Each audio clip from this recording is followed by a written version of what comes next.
ದಿವಸದಲ್ಲಿ ಕರ್ತನ ವಚನದ ಧ್ಯಾನಕ್ಕೋಸ್ಕರವಾಗಿ ನಮ್ಮ ರಾಜ್ಯದ ಬೇರೆ ಬೇರೆ ಕಡೆಗಳಿಂದ ಸೇರಿ ಬಂದಿರುವಂತ ನಿಮ್ಮೆಲ್ಲರಿಗೂ ನಮ್ಮ ಕರ್ತನಾದ ಯೇಸು ಕ್ರಿಸ್ತನ ಅತಿ ಮಧುರ ನಾಮದಲ್ಲಿ ನಾನು ವಂದಿಸುವನಾಗಿದ್ದೇನೆ. ಈಗಾಗಲೇ MC ಅವರು ಹೇಳಿದ ಪ್ರಕಾರವಾಗಿ ನಮ್ಮ ಅಧ್ಯಯನದ ವಿಷಯ ದೇವರ ಚಿತ್ತವನ್ನು ಕಂಡುಕೊಳ್ಳುವುದಾದರೂ ಹೇಗೆ, how to find God's will ಎಂಬುದರ ಕುರಿತಾಗಿ ನಾವು ಈ ದಿನದಲ್ಲಿ ನಮ್ಮ ಅಧ್ಯಯನವನ್ನ ಮುಂದುವರಿಯೋಣ. ಓಕೆ, ಕಳೆದ ಸಂಚಿಕೆಯಲ್ಲಿ ನಾವು ಹಲವು ಪ್ರಶ್ನೆಗಳನ್ನ ಕೇಳಿ ಉತ್ತರವನ್ನ ಪಡೆಯುವುದರ ಮೂಲಕವಾಗಿ ನಾವು ಮಾಡುವಂತ ಕೆಲಸ, ನಾವು ತೆಗೆದುಕೊಳ್ಳುವಂತ ತೀರ್ಮಾನ ಅದು ದೇವರ ಚಿತ್ತಾನುಸಾರವಾಗಿದೆಯೋ ಇಲ್ಲವೋ ಎಂಬುದನ್ನ ಗುರುತಿಸಿಕೊಳ್ಳಬಹುದು ಎಂಬುದಾಗಿ ನಾನು ಆರಂಭ ಮಾಡಿಕೊಂಡೆ. ಆದ ಕಾರಣ ಈ ಒಂದು ಸಾಮಾನ್ಯವಾದ ಪ್ರಶ್ನೆಗಳು ಎಂದು ಕಂಡು ಬರುವಂತ ಈ ಒಂದು ಪ್ರಶ್ನೆಗಳು, ಆದರೆ ಇದು ತುಂಬಾ ಗಂಭೀರವಾದಂತ ಪ್ರಶ್ನೆಗಳಾಗಿರುತ್ತವೆ. ದೇವರ ಮಕ್ಕಳಾದ ನಮ್ಮ ಜೀವನದಲ್ಲಿ, ನಾವು ನಮ್ಮ ದೈನಂದಿನ ಜೀವನದಲ್ಲಿ ನಾವು ತೆಗೆದುಕೊಳ್ಳುವಂತ ನೂರಾರು ತೀರ್ಮಾನಗಳು, ನಾವು ಇಡುವಂತ ಹೆಜ್ಜೆಗಳು, ಆತ್ಮಿಕ ಜೀವನದಲ್ಲಿಯೂ ಸಾಮಾಜಿಕ ಜೀವನದಲ್ಲಿಯೂ ನಮ್ಮ ಇಹಲೋಕ ಜೀವನದ ಎಲ್ಲ ನಡವಳಿಕೆಗಳಲ್ಲಿಯೂ ನಾವು ಈ ಒಂದು ಪ್ರಶ್ನೆಗಳಿಗೆ ದೇವರ ವಾಕ್ಯದ ಅನುಗುಣವಾದ ಉತ್ತರವನ್ನು ಕಂಡುಕೊಳ್ಳುವುದಾದರೆ, ಇದರ ಮೂಲಕವಾಗಿ ಇದು ದೇವರ ಚಿತ್ತ ಅಥವಾ ಚಿತ್ತ ಅಲ್ಲ ಎಂಬುದನ್ನು ನಾವು ಗುರುತಿಸಿಕೊಳ್ಳುವುದಕ್ಕೆ ಸಾಧ್ಯ. ಈ ಪ್ರಶ್ನೆಗಳಿಗೆ ನಾವು ಸರಿಯಾದ ಉತ್ತರವನ್ನು ಕಂಡುಕೊಳ್ಳುವುದಾದರೆ ದೇವರ ಚಿತ್ತ ಮತ್ತಷ್ಟು ನಮಗೆ ಸ್ಪಷ್ಟವಾಗಿ ತೋರಿ ಬರುವಂತದ್ದಾಗಿರುತ್ತದೆ. ಮೊದಲನೇ ಪ್ರಶ್ನೆ ಏನೆಂಬುದಾಗಿ ಮೊದಲನೆಯ 4 ಪ್ರಶ್ನೆಗಳ ಕುರಿತು ನಾನು ಹಿಂದಿನ ಸಂಚಿಕೆಯಲ್ಲಿ ಹೇಳಿದೆ. In the last episode I shared with you about 4 questions that we need to ask in our life before we make a decision or to do or to go or to make that choice. And we need to find clear-cut answers in the light of God's word. And as we see that this answer is yes or no, it will be more and more vivid or clear to our mind and also to our spiritual eyes that this is the plan, this is the purpose, and this is the will of God concerning this particular thing or particular doing or my decision. So Lord, in the help of God's word, I'll be sharing with you in the last episode 4 questions. And the first question was, is it contrary to any of the teaching of Jesus and the apostles or to the spirit of the New Testament as far as I know? ನನ್ನ ತಿಳುವಳಿಕೆಯ ಪ್ರಕಾರ, ಪವಿತ್ರ ವಾಕ್ಯದ ಪ್ರಕಾರ, ಅಪೊಸ್ತಲರ ಉಪದೇಶದ ಪ್ರಕಾರ, ಕರ್ತನಾದ ಯೇಸು ಕ್ರಿಸ್ತನ ಬೋಧನೆಗೆ ತಕ್ಕಂತೆ ನಾನು ತೆಗೆದುಕೊಳ್ಳುವಂತ ಈ ಒಂದು ನಿರ್ಧಾರ, ಈ ಒಂದು ತೀರ್ಮಾನ ಸರಿಯೋ ಎಂಬುದನ್ನ ನಾವು ಆಲೋಚನೆ ಮಾಡತಕ್ಕದ್ದು. 2 ತಿಮೊಥೆ 3ನೇ ಅಧ್ಯಾಯ 16 ಹಾಗೂ 17ನೇ ವಾಕ್ಯ ಅದಕ್ಕೆ ನಾನು ರೆಫರೆನ್ಸ್ ಆಗಿ ಕೊಟ್ಟಿದ್ದೆ. ದೇವರ ವಾಕ್ಯದ ಬೆಳಕಿನಲ್ಲಿ ನಮ್ಮ ಪ್ರತಿ ಒಂದು ತೀರ್ಮಾನಗಳು, ಹೆಜ್ಜೆಗಳು ಇರಬೇಕು ಎಂಬುದಾಗಿ ವಾಕ್ಯ ನಮಗೆ ಬೋಧಿಸುತ್ತದೆ. 2ನೇದಾಗಿ, is it something I can do for the glory of God? ದೇವರ ಮಹಿಮೆಗೋಸ್ಕರವಾಗಿ ನಾನು ಈ ತೀರ್ಮಾನವನ್ನ ತೆಗೆದುಕೊಂಡು ಈ ಕೆಲಸವನ್ನು ಮಾಡಿದರೆ, ಅಥವಾ ನಾನು ಈ ಒಂದು ತೀರ್ಮಾನ ಪ್ರಕಾರವಾಗಿ ನನ್ನ ಜೀವನವನ್ನ ಮುಂದೆ ಸಾಗಿಸುವುದಾದರೆ, ನನಗಾಗಬಹುದು, ನನ್ನ ಕುಟುಂಬಕ್ಕಾಗಬಹುದು, ನನ್ನ ಸೇವೆಯ ವಿಷಯದಲ್ಲಿ ಆಗಬಹುದು, ಸಭೆಯ ವಿಷಯದಲ್ಲಿ ಆಗಬಹುದು, ನನ್ನ ಮಕ್ಕಳ ಭವಿಷ್ಯದ ವಿಷಯದಲ್ಲಿ ಆಗಬಹುದು, ಅವರ ವಿದ್ಯಾಭ್ಯಾಸ ವಿಷಯದಲ್ಲಿ ಆಗಬಹುದು, ಕೆಲಸ ಕಾರ್ಯಗಳ ವಿಷಯದಲ್ಲಿ ಆಗಬಹುದು, ವ್ಯಾಪಾರದ ವಿಷಯದಲ್ಲಿ ಆಗಬಹುದು, ನಮ್ಮ ಯಾವುದೇ ಹಾಗೂ ಹೋಗುವ ವಿಷಯದಲ್ಲಾದರೂ ಅದು ದೇವರಿಗೆ ಮಹಿಮೆ ತರುವಂತದ್ದಾಗಿರಬೇಕು. 1 ಕೊರಿಂಥ 10ನೇ ಅಧ್ಯಾಯ 1 ಯೋಹಾನ 3ನೇ ಅಧ್ಯಾಯ 21ನೇ ವಚನದ ಆಧಾರದಲ್ಲಿ ನಾವು ಅದನ್ನು ನೋಡುತ್ತೇವೆ. ದೇವರ ಚಿತ್ತಾನುಸಾರವಾಗಿ, ದೇವರ ಮಹಿಮೆಗೋಸ್ಕರವಾಗಿ ನಾವು ಒಂದೊಂದು ಕೆಲಸ ಮಾಡುವುದಾದರೆ, ತೀರ್ಮಾನವನ್ನು ತೆಗೆದುಕೊಳ್ಳುವುದಾದರೆ, ಅದರಿಂದ ಅದು ದೇವರ ಚಿತ್ತಕ್ಕೆ ಅನುಗುಣವಾದದ್ದು ಎಂಬುದನ್ನು ನಾವು ತೀರ್ಮಾನಿಸಿಕೊಳ್ಳಬಹುದು. 3ನೇದಾಗಿ, I said, is it something that I can do in fellowship with God? ಕರ್ತನಾದ ತ್ರಯೇಕ ದೇವರ ಸಂಸರ್ಗದಲ್ಲಿದ್ದುಕೊಂಡು ನಾನು ಈ ಕಾರ್ಯವನ್ನು ಮಾಡಬಹುದೇ ಅಥವಾ ಮಾಡಬಹುದಾ? Can I do it in fellowship with the triune God? ಕೊಲೊಸ್ಸದವರಿಗೆ ಬರೆದ ಪತ್ರ 3ನೇ ಅಧ್ಯಾಯದ 17ನೇ ವಚನ ನಮಗೆ ಅದನ್ನ ಹೇಳುತ್ತದೆ.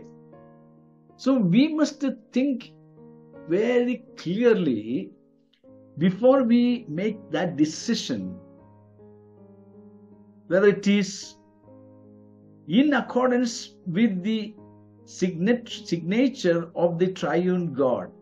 If the Holy Spirit agreeing, the Holy Spirit who is living in me, the Holy Father who is living with me, the Holy Son, the Lord Jesus Christ, the triune God, are they agree with my decision to do this or to go there or to speak this? So find out, is it that something fellowship with Jesus and the triune God? ಈಗ ಇನ್ನೊಂದು ವಿಷಯ ಅದು ಏನಪ್ಪ ಅಂತಂದ್ರೆ, is it something I can do with the clear conscience?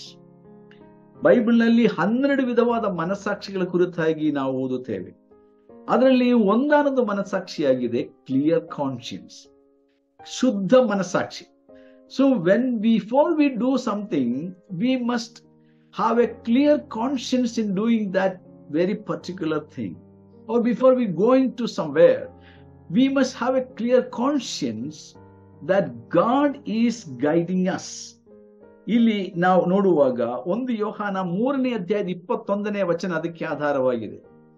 So ಶುದ್ಧ ಮನಸ್ಸಾಕ್ಷಿ ಇದು ಬಹಳ ಬಹಳ ಮುಖ್ಯವಾದಂತ ಒಂದು ವಿಷಯವಾಗಿದೆ. ದೇವರ ಮಕ್ಕಳಾದ ನಮ್ಮ ದೈನಂದಿನ ಜೀವನದಲ್ಲಿ, ನಮ್ಮ ಪ್ರತಿ ಒಂದು ಕಾರ್ಯಕಲಾಪಗಳಲ್ಲಿ ನಮ್ಮ ಮನಸ್ಸಾಕ್ಷಿ ಶುದ್ಧವಾಗಿರಬೇಕು.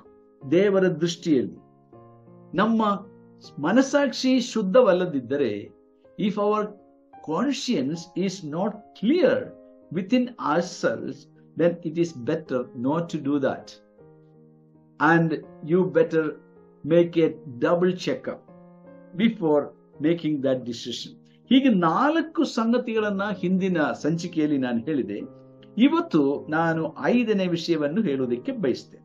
So I want to share with you today the 5th question that we need to ask before we make that decision to do or to go or to say or to whatever we do in our life, because our life is very serious. We cannot play with our life. ನಮ್ಮ ಜೀವನದೊಟ್ಟಿಗೆ ನಾವು ಚಂದಾಟ ಆಡಕ್ಕೆ ಸಾಧ್ಯವಿಲ್ಲ. ನಮ್ಮ ಜೀವನ ಈ ಲೋಕದಲ್ಲಿ ದೇವರ ಮಕ್ಕಳಾಗಿ, ದೇವರ ಸೇವಕರಾಗಿ, ನಮಗೆ ಪ್ರತಿಯೊಬ್ಬರಿಗೂ ನಮ್ಮ ಜೀವನ ತುಂಬಾ ಗಂಭೀರವೆಂದು ನಾವು ಪರಿಗಣಿಸಿಕೊಂಡವರಾಗಿ, ನಮ್ಮ ಜೀವನವನ್ನ ನಾವು ಲಘುವಾಗಿ ತೆಗೆದುಕೊಳ್ಳದೆ ತುಂಬಾ ಗಂಭೀರವಾಗಿ ತೆಗೆದುಕೊಳ್ಳುವುದಾದರೆ, ನಾವು ಈ ಪ್ರಶ್ನೆಗಳಿಗೆ ಸರಿಯಾಗಿ ನಾವು ಉತ್ತರವನ್ನು ಕಂಡುಕೊಂಡದ ನಂತರ ನಾವು ಆ ಒಂದು ಕಾರ್ಯವನ್ನ, ಆ ಕಾರ್ಯಕಲಾಪದಲ್ಲಿ ನಾವು ನಮ್ಮನ್ನು ತೊಡಗಿಸಿಕೊಳ್ಳುತ್ತೇವೆ. 5ನೇ ಪ್ರಶ್ನೆ ಏನು?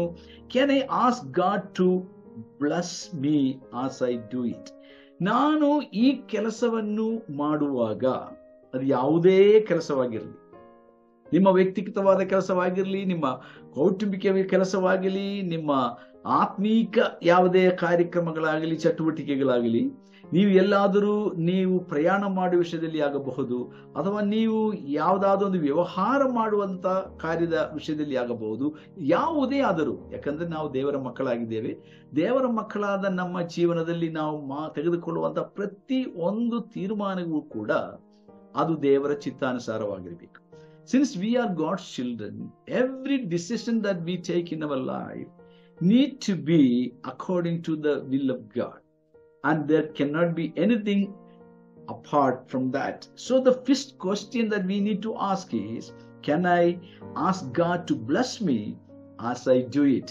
ನಾನು ಈ ಕೆಲಸವನ್ನು ಮಾಡುವುದಕ್ಕೆ ಮುಂಚಿತವಾಗಿ, ದೇವರೇ, ನಾನು ಈ ಕೆಲಸಕ್ಕೆ ನಾನು ಕೈ ಹಾಕ್ತಾ ಇದ್ದೀನಿ, ನಾನು ಈ ಜಾಗಕ್ಕೆ ಹೋಗ್ತಾ ಇದ್ದೀನಿ, ನಾನು ಹೀಗೆಲ್ಲ ನಾನು ಮಾತನಾಡಬೇಕಾಗಿದೆ, ಅದಕ್ಕೋಸ್ಕರವಾಗಿ ಇದು ನಿನ್ನ ಚಿತ್ತವಾಗಿದೆಯಾ ಎಂಬುದನ್ನ ನಾನು ದೇವರ ಹತ್ರ ಪ್ರಯತ್ನ ಮಾಡುವಾಗ, ನೀನು ಈ ಕೆಲಸವನ್ನು ಮಾಡುವುದಕ್ಕಾಗಿ ನನ್ನನ್ನು ಆಶೀರ್ವದಿಸು ಎಂಬುದಾಗಿ ಬೇಡಿಕೊಂಡರೆ ದೇವರು ನಮ್ಮನ್ನು ಖಂಡಿತವಾಗಿ ಆಶೀರ್ವದಿಸುವನೇ ಎಂಬ ಪ್ರಶ್ನೆ ನಮಗಿರಬೇಕು.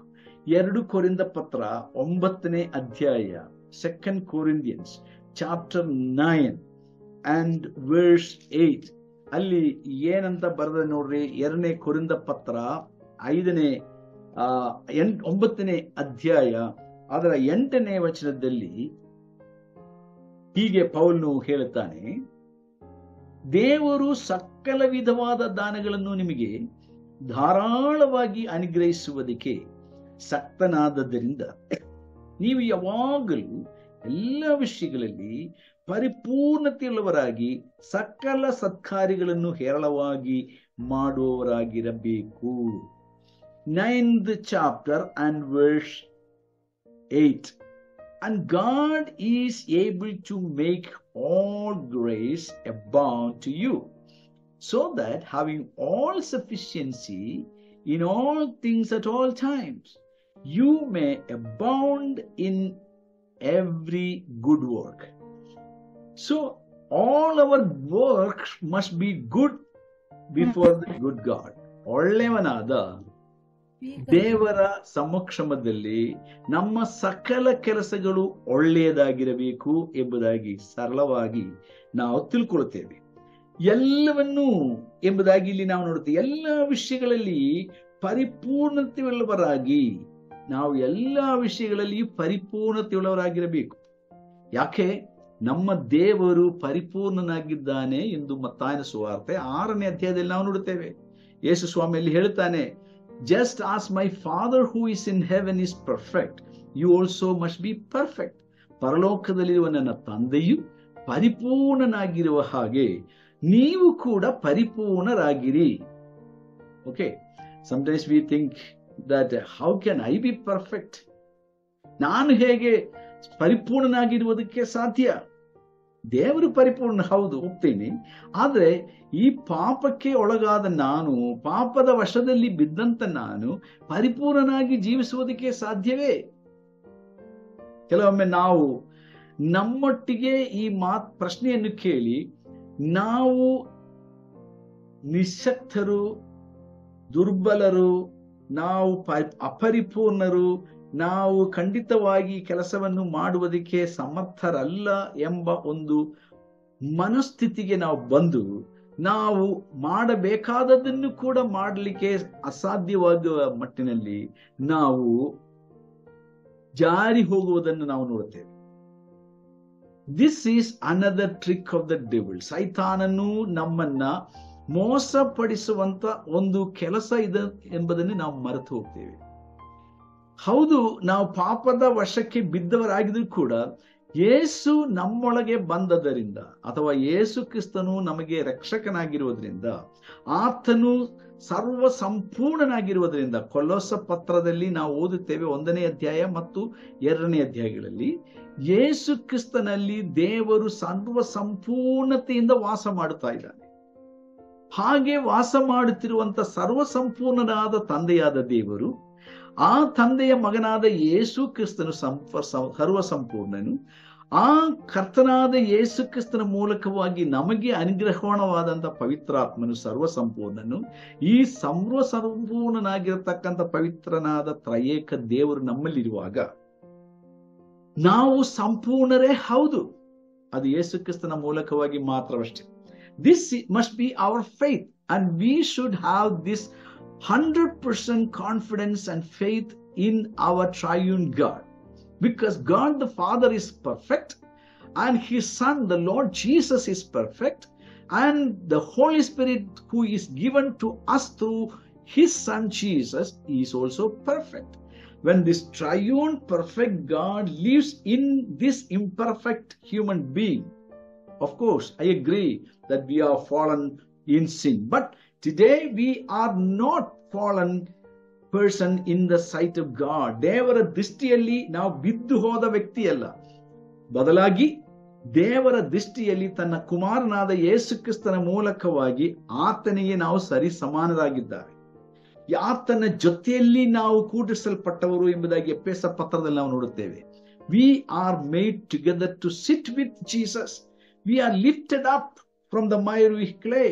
ನಾವು ಆ ಒಂದು ಕೆಸರು ಗುಂಡಿಯಿಂದ, ಪಾಪದ ಶಾಪದ ಕೆಸರು ಗುಂಡಿಯೊಳಗಿನಿಂದ ಎಬ್ಬಿಸಲ್ಪಟ್ಟವರಾಗಿದ್ದೇವೆ.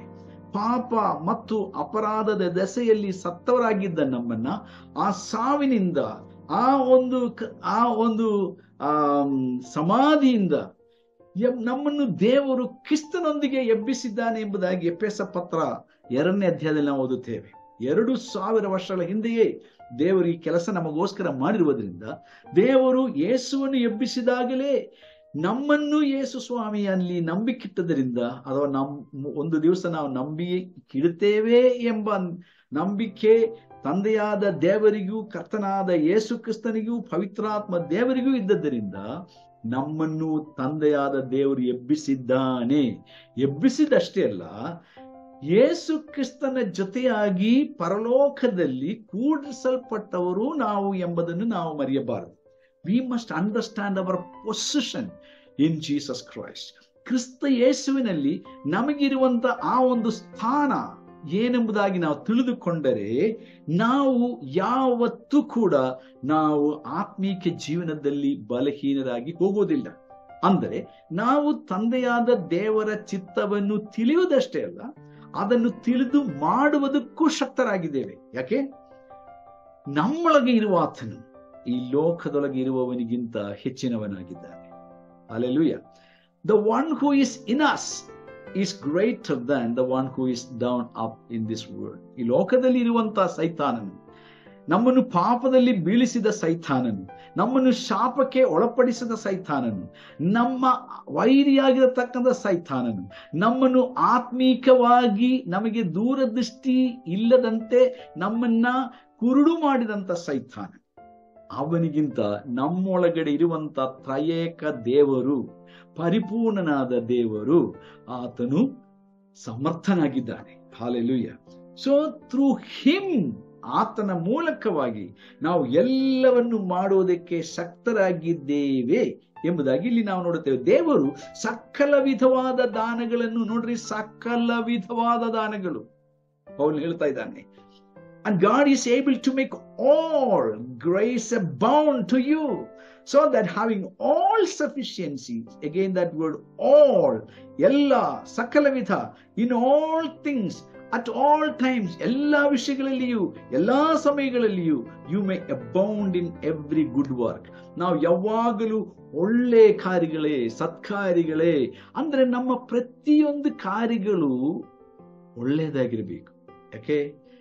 ನಾವು ಒಳ್ಳೆಯವರಾಗಿದ್ದೇವೆ. ನಮ್ಮಷ್ಟಿಗೆ ನಾವು ಒಳ್ಳೆಯವರಾಗಿರುವುದಲ್ಲ, ಬದಲಾಗಿ ತನ್ನ ಕೃಪಾತಿಶಯ ನಿಮಿತ್ತವಾಗಿ ನಾವು ಒಳ್ಳೆಯವರಾಗಿದ್ದೇವೆ. Because of God's all grace. Hallelujah. Because of God's all grace.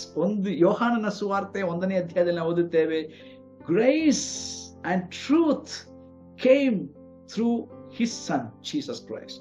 ಕೃಪೆ, ಸತ್ಯ ತುಂಬಿದವನಾಗಿ, that is fullness, the fullness of grace, the fullness of truth of God was embodied in Jesus Christ. Hallelujah. ಯೇಸು ಕ್ರಿಸ್ತನು ಎಂಬ ದೇವಕುಮಾರನಲ್ಲಿ ದೇವರ ಪೂರ್ಣವಾದ ಕೃಪೆ, ದೇವರ ಪೂರ್ಣವಾದ ಸತ್ಯ ತುಂಬಿ ನಮ್ಮ ಮಧ್ಯಕ್ಕೆ ಬಂತು. ಹಾಲೆಲೂಯ. ಹಾಗೆ ಯೇಸು ಕ್ರಿಸ್ತನು ನಮ್ಮೊಳಗಡೆ ಬಂದಾಗ, ನಮ್ಮ ಆತ್ಮದೊಳಗೆ ಬಂದಾಗ, ನಾವು ಪರಿಪೂರ್ಣರಲ್ಲದಿದ್ದರೂ ಕೂಡ, ನಾವು ಒಳ್ಳೆಯವರಲ್ಲದಿದ್ದರೂ ಕೂಡ, ನಮ್ಮಷ್ಟಕ್ಕೆ ಒಳ್ಳೆಯವರಲ್ಲ, ನಮ್ಮಷ್ಟಕ್ಕೆ ಪರಿಪೂರ್ಣರಲ್ಲ, ಆದರೆ ದೇವರ ಕೃಪಾತಿಶಯದ ನಿಮಿತ್ತವಾಗಿ, ಸರ್ವ ಕೃಪಾಳುವಾದ ದೇವರ ಕೃಪೆ ನಿಮಿತ್ತ, ಆ ಸರ್ವ ಕೃಪಾಳುವಾದ ದೇವರು ಸರ್ವ ಕೃಪೆಯಿಂದ ತುಂಬಿದವನಾಗಿ ತನ್ನ ಕುಮಾರನಾದ ಯೇಸುವನ್ನು ನಮಗೆ ಈ ಲೋಕಕ್ಕೆ ಕಳಿಸಿದ ನಿಮಿತ್ತವಾಗಿ, ಆತನ ಮೂಲಕವಾಗಿ ನಾವು ಕೂಡ ಎಲ್ಲ ಸಮಯದಲ್ಲಿಯೂ ನಾವು ಸತ್ಕಾರ್ಯಗಳನ್ನು ಮಾಡೋದಕ್ಕೆ ಸಾಧ್ಯ. ಹಾಗಾದ್ರೆ ಈ ಪ್ರಶ್ನೆ ತುಂಬಾ ಗಂಭೀರವಾದದಲ್ವೇ? Can I ask God to bless me as I do it? I want to do this. I want to go there. I want to do this. I want to do that. When we have that thought in our mind, before we go, before we do, we must ask God, God bless me. And when we ask God to bless me, we must be very sure, yes, God is going to bless me in this endeavor.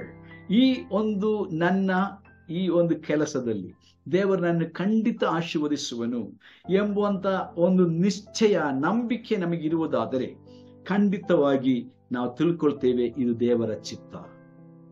ನಮಗೆ no ಗಲಿಬಿಲಿ, ನಮಗೆ ಸಮಾಧಾನವಿದೆ, ನಮಗೆ ಗಲಿಬಿಲಿ ಇಲ್ಲ. Okay, ಇಲ್ಲಿ ಒಂದು ವಚನವಿದೆ, ಇನ್ the book of ಫಿಲಿಪ್ಪಿದವರಿಗೆ ಬರೆದ ಪತ್ರದಲ್ಲಿ, ನಿಮಗೆ ಈ ವಚನ ಬಹುಶಃ ಗೊತ್ತಿರಬೇಕು.